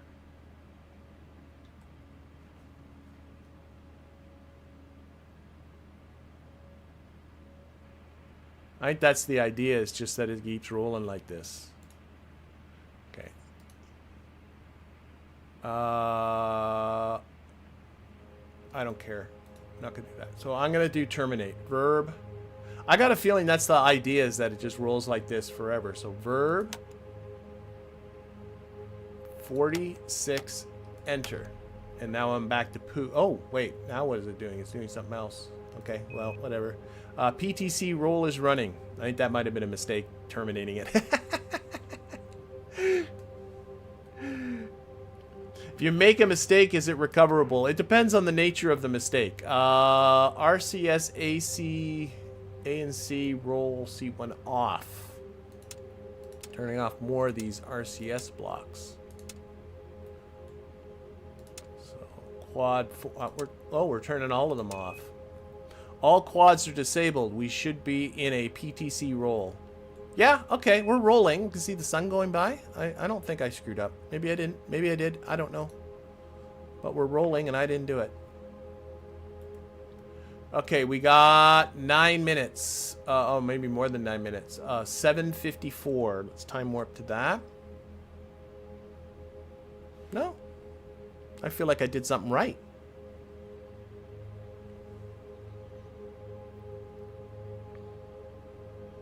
Oh, Houston, that's 13. How do you read? 13, Houston's reading loud and clear. How do you read? Okay. And do you have any estimate, Vance, on how long we'll be charging battery B? Remember, we started that charging some time ago. Stand by one, Fred.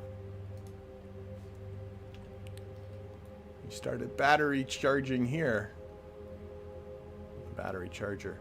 As far as screwing it up, it's the one thing to remember is every time you load a chapter, it does not carry over the data from the previous chapter. It's a fresh start. So as long as you can complete the chapter, you haven't screwed up. But of course, if you do something like catastrophic, which is certainly possible, you do have to restart. There's also, you can save the state of the game at any time too, and come back to a save state. There is a save system. We'll be charging for 4.5 to 5 hours yet, Tim. Okay. Roger.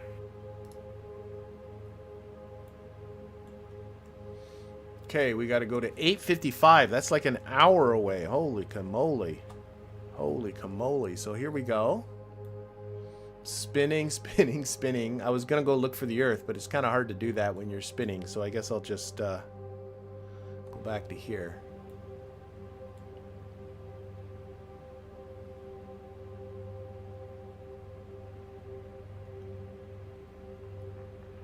If you're a bit off course, it will reset the chapter. I've not even checked my course. I'm assuming it's okay. They haven't told me it's bad. But yes, essentially. Unless it's all part of the same chapter. You know, like if you're doing the reentry chapter and you screw up your reentry angle and you're going right into reentry, yeah, that could be catastrophic. But if you load a chapter in between, it resets. Okay, let us change the... Is that lithium? Lithium hydroxide? Oh boy, I gotta go with that. Yeah, lithium hydroxide. Oh, this has to do with CO2 filters. Press done with complete. So we're changing a CO2 filter. And it is time to deactivate the primary. Oh, we got to do that first. Okay, so let's change the CO2 filter. I don't think we got a checklist for that, but I do believe it is down here-ish. Behind one of these panels. That's it. And they said change on A. And of course, here, let me put on the flashlight. There's two of them here, an A and a B.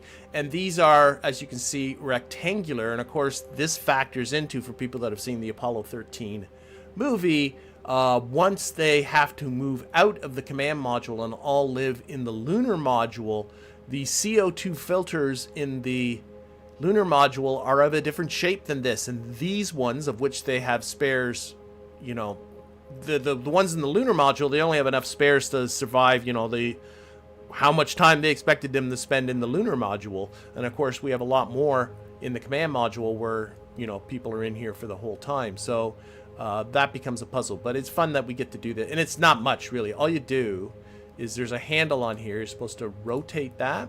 There it goes, like that. And that's supposed to free it. I wish you could pull it out, but you can't. But what you do is you just press C, and there's this replace the canister button. So you just do that, and then you click that, and then that's all there is to it. And then you can close the hatch again. So not too exciting. Okay, it's time to deactivate the primary evaporator. I hope I wasn't supposed to do that first. CO2A canister is replaced. Okay. I think those were two disconnected events. Glycol evaporator HO2 flow rate to off. And this guy, steam pressure to increase. Hold the increase up for 58 seconds and then done when complete. Okay, we'll watch this here. I don't think I'll be able to time warp through that. Like, you just gotta hold it with the left mouse button. If I time warp, does it go off? Oh no. Alright, I'll count that. 58 seconds, that seems crazy precise. Press done. I'm done. Primary evaporator has been deactivated. So that's the kind of stuff if you don't do 100% right. The consequences of not doing that 100% right won't be felt for, you know, immediately. So we'll be okay. We got until 10:09. So again, another hour of time warping. Well, we're not rolling anymore. I just noticed that. So we can go out here and look for the Earth. It's the Earth. We can look for the moon too, but it's harder to find. There it is. Okay, so we're heading straight away from the Earth. You can physically see it going at that time warp speed. Does that mean we got the moon coming around? Oh, there's the moon over there. Still looks pretty little. Not particularly big. Apollo 13 Houston, we have a CSM state vector to send you. Request POO and accept at your convenience. Okie dokie. We did this already earlier, so we turn this to accept. And we got to go to POO. Okay, it's coming up. Oh, we already were at POO.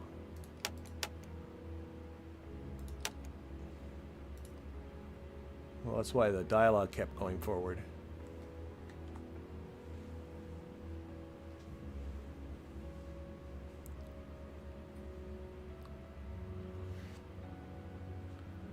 So we're now 10 hours and 11 minutes into our mission. Still day one. All of this, still day one.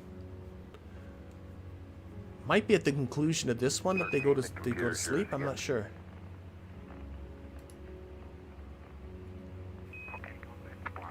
Going back to block. There we go. Don't want hackers access to our system.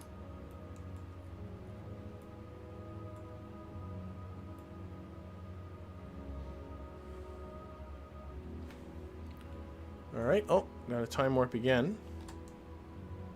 10:31 now. Our next event. Very serene right now, you know. It's starting to look pretty small now. Checking filters out and stuff. I don't know. We can't see Earth, can we? Well, looking at it here, Vance, it's hard to be convinced that even the Earth, all it is water and clouds. We can't see Earth out of any of these windows just yet, can we? Probably not. No. We can do this. Oh, wait. We're moving away. I know what we can do. We can hang our head out the window. No, it's not going to let me do that. Maybe up here.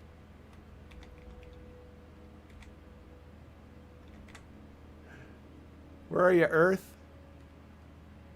This is what they would do, wouldn't it? Open that, just hang your head out. Okay. We could look at it this way, of course. All right. Still got, yep, a few minutes till the next one.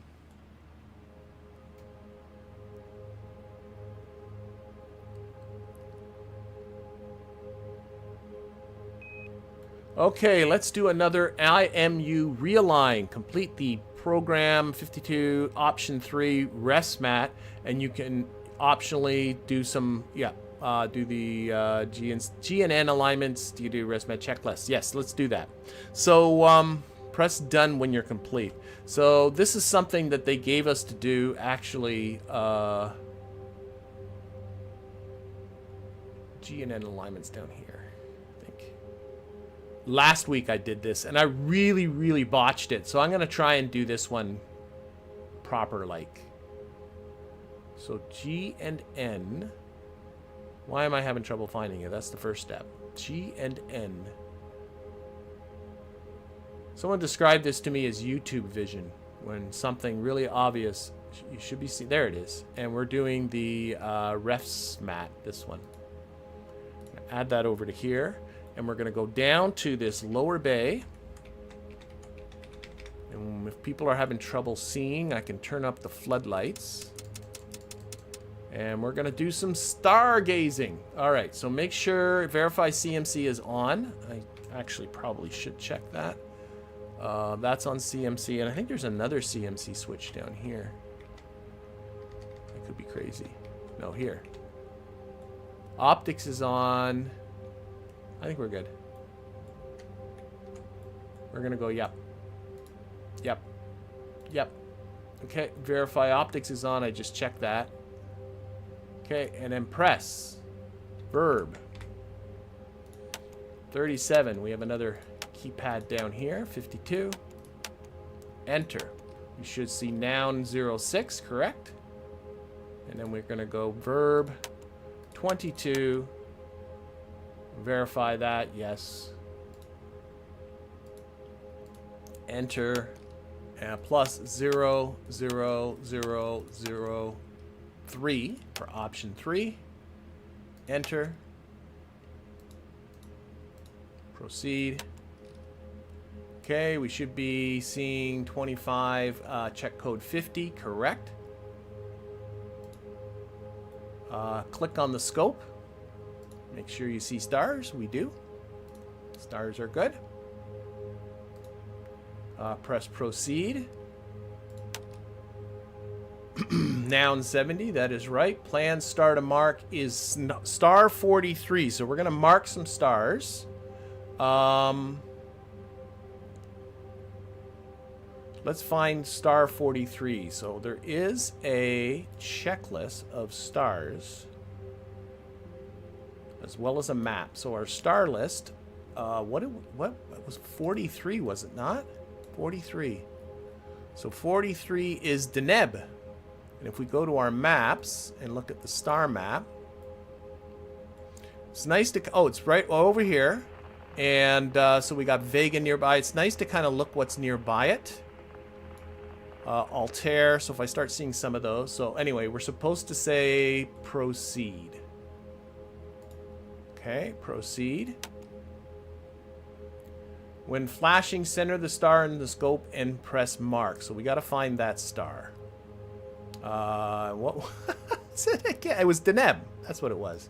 So the easiest thing I find to do with this, tuck this away. The stars that are marked stars are always these blue ones. You can identify constellations, though I personally find it really kind of tough. I think it's shift and arrow. No, control and arrow. Control and arrow. And so I'm going to find a star. So that is, oh my God, what's that? Guinan star 24 or something like that.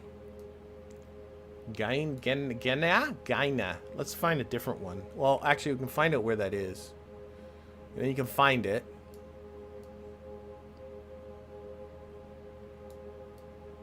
Not a very familiar star to me, so that's why I'm kind of focusing on the southern hemisphere, but... Oh, here we go. Here we go. Here we go. So 24. So we want to get over to Deneb, which is way up this way. So it's going to be a ways away, but we got to get ourselves going in the right direction. So what kind of helps is to find a different one.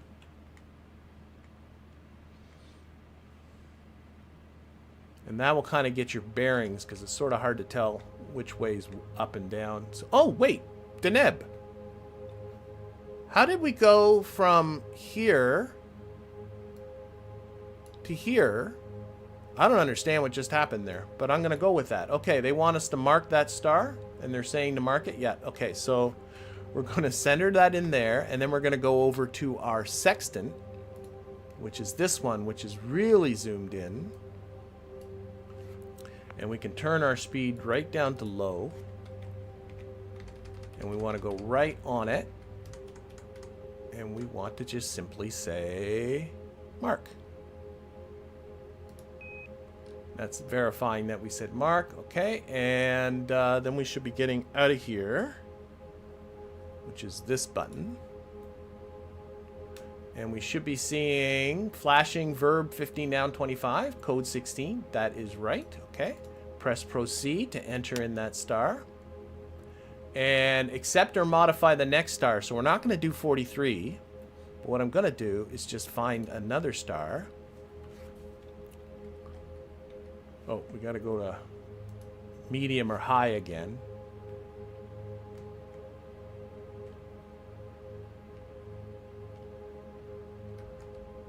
Some of the stars used for navigation were stealth named for the crew of Apollo 1. Really?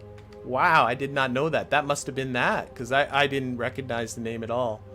So, yeah, I'm probably saying that wrong. Now I feel terrible for sort of having a little bit of fun with the name.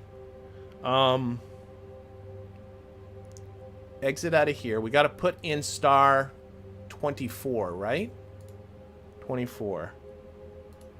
So it wants us to do star 43 again, which obviously you don't do. So what does it say? Accept or modify. So we want to modify registry 1. So that's verb 21, enter. And then it's going to be 0, 0, 0.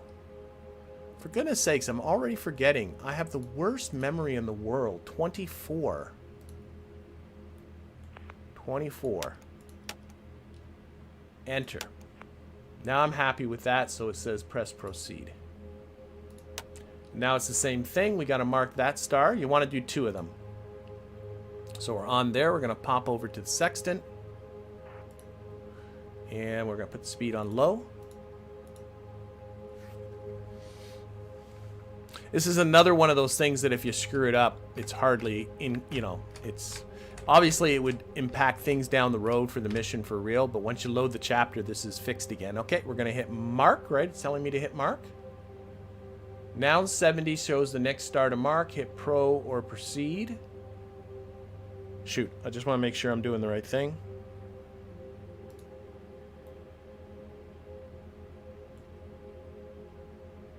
I think I'm supposed to hit proceed again. Oh no, I think I'm supposed to hit mark. No, I think I'm actually supposed to change that. Shoot, okay, let's change that again.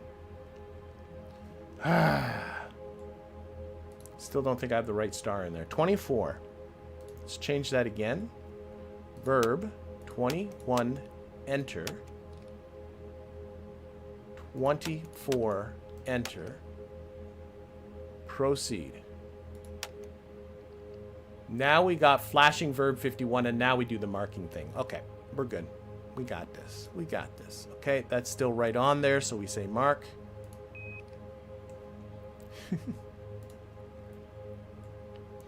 Okay. We did the mark business. We should be seeing verb 50, 25. I think that's just backwards. Code 16, that's right. Push. Now we got noun 71 to accept, proceed, or change. I'm going to proceed. This is meant to be the angle difference. I think a low number is good. And then we just keep going, proceed, until we are at 5025. There we go. And then we press enter. And then we are complete. We're back to poo. So there we go. We did some star aligning. So that just tells the computers it's the vessel's orientation in space. Okay, we're done that. Okay, our next thing. I want to get to the end of this chapter before this stream is done. I'm noticing it's getting pretty late, but I got a feeling we're pretty close. So the next thing is at 11:16.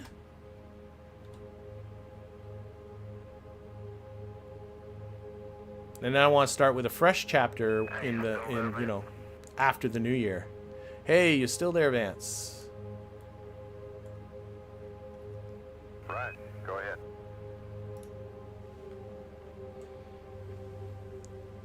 I guess the world really does turn. I can see some of my land masses now. It must be Australia down there at the bottom, and I guess we hadn't really figured out what's over the to the west. It must be some part of Asia, China probably.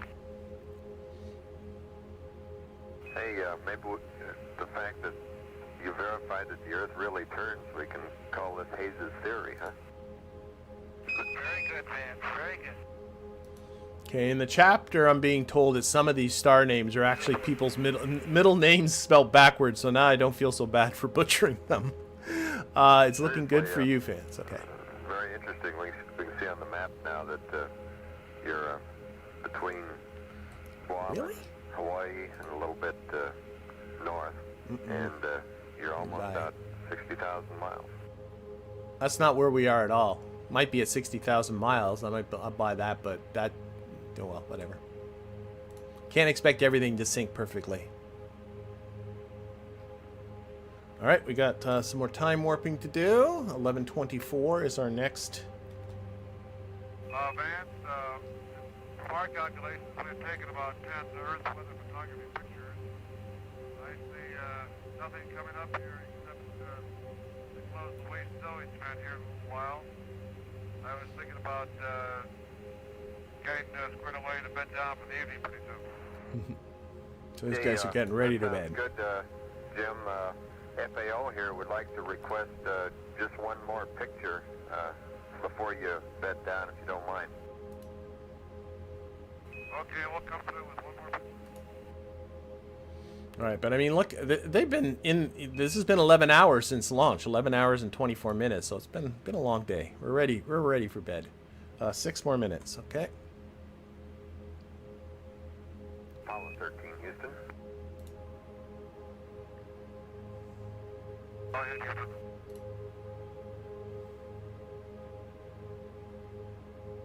A couple of items. Jim, the first is the time for closing the waste storage vent is 12:24. If you turn in before that time, why, it's okay as far as we're concerned down here to close it before that time, just before you go to bed. Okay.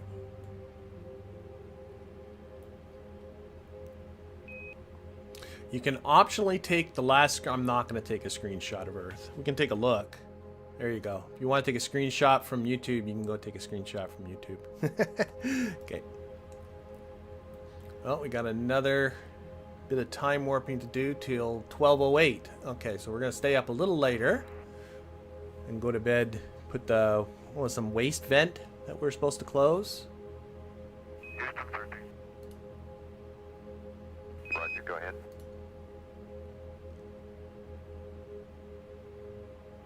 We're starting our pre-sleep checklist and no medication. Okay, the doc says very good. And Houston, is there any more readouts from us? Stand by one. We need the LEM CM Delta P for one thing, and I'll check back in a minute with the others. Okay, we still have the vent valve. We'll close it one last thing.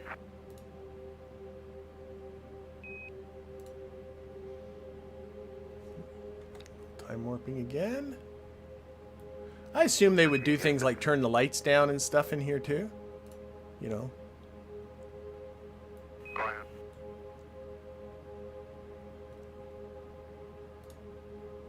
Only other Make it readouts sleepy we time. need are those on page 3-13 of the flight plan. BAT C, Pyrobat A, Pyrobat B, RCS A, B, C, and D readings, and DC indicator select main A or B. So we're this way. Okay, bye. What do they want us to do here? And Vance, we're still charging Bat B. Did you want to dispense with that in a few minutes? Stand by on that, sir. I'll go to bed. It's now over 12 hours. That's a long day. Note down BAT C and Pyrobat ABC voltages. Okay. So there's BAT C voltage, Pyrobat A voltage, Pyrobat B voltage. No amps because nothing's drawing off of those. And then the RCS. Copy that. Oh. Ah. In answer to the I'm gonna put it back on the battery charger. calculate it should be fully charged at 12:35. Play that one though, the same as the waste vent. If you want to do it earlier because you're turning in, why, that's fine with us. Okay, we'll continue on with a few other things we gotta get done, and just before turning in, we'll check with you, and you can command us in. More time warping. Now we're going to 1234. Okay, we just quickly clear now to turn the vent off. Okay, and we're going to stop charging. Fine with us, Jim. Proceed.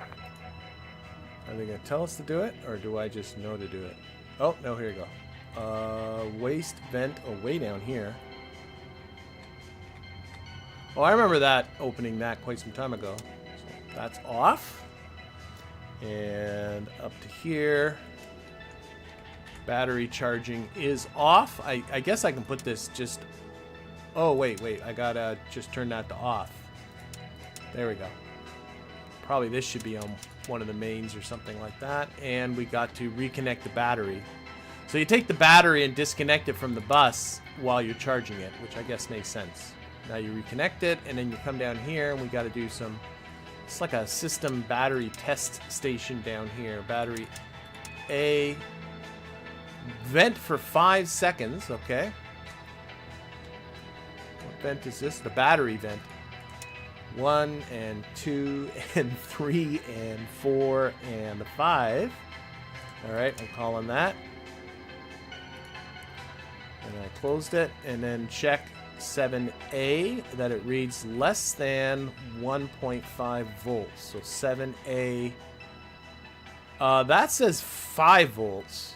I don't see there's any way to interpret that as being less than 1.5 volts. So, and I'm definitely on 7. Oh well. Not gonna worry about it. Oh, we're still here. Go to 5B. That should be greater than 3 volts. It certainly is. Okay, then there's the pre-sleep checklist and cycle those gyro fans. Okay. So here we go, cycling the fans, the infamous fans that you remember the astronauts arguing about. We're going to turn these fans on. They're fans that are in the oxygen and hydrogen containers. The contents get stratified over time, and so you turn on fans to kind of stir them up a bit. But it was one of these switches that caused the explosion, so a little bit nervous every time I switch those, though I know that time it wasn't going to happen. Okay, waste management, OV drain is off. Waste stove vent is off. Emergency cabin pressure is on both. Yep. Surge O2 valve is on. Repress package O2 is off. Cabin pressure relief RH is norm. I'm assuming they're just saying all these things are as they should be. Close the LM hatch. Makes sense that they would close this hatch when they sleep. I always thought that they would make use of the extra space down here, but you know, if something happened in here while they were asleep, you would probably certainly appreciate that this hatch is closed. So close the hatch. That goes back. Roger. And forward hash pressure equal valve closed. Oh yeah, so we got to close this. So we want no venting between the two there. So that's, I guess, if something bad happened, you know, there was all of a sudden venting in the lunar module, it wouldn't end up affecting you. LM tunnel vent to DP. Oh, okay, we're not done yet. I guess they mean delta P. There we go. So this is reading the difference in pressure between the two. That makes sense too, that you would have that count. So we'll see you in the morning, huh? All right, we're going to turn off the lights. So we're going to go to sleep. What do you mean it is morning? Nighttime. Hey, that's right. It's been a long day, huh? Oh, down here too. Yeah, sure was.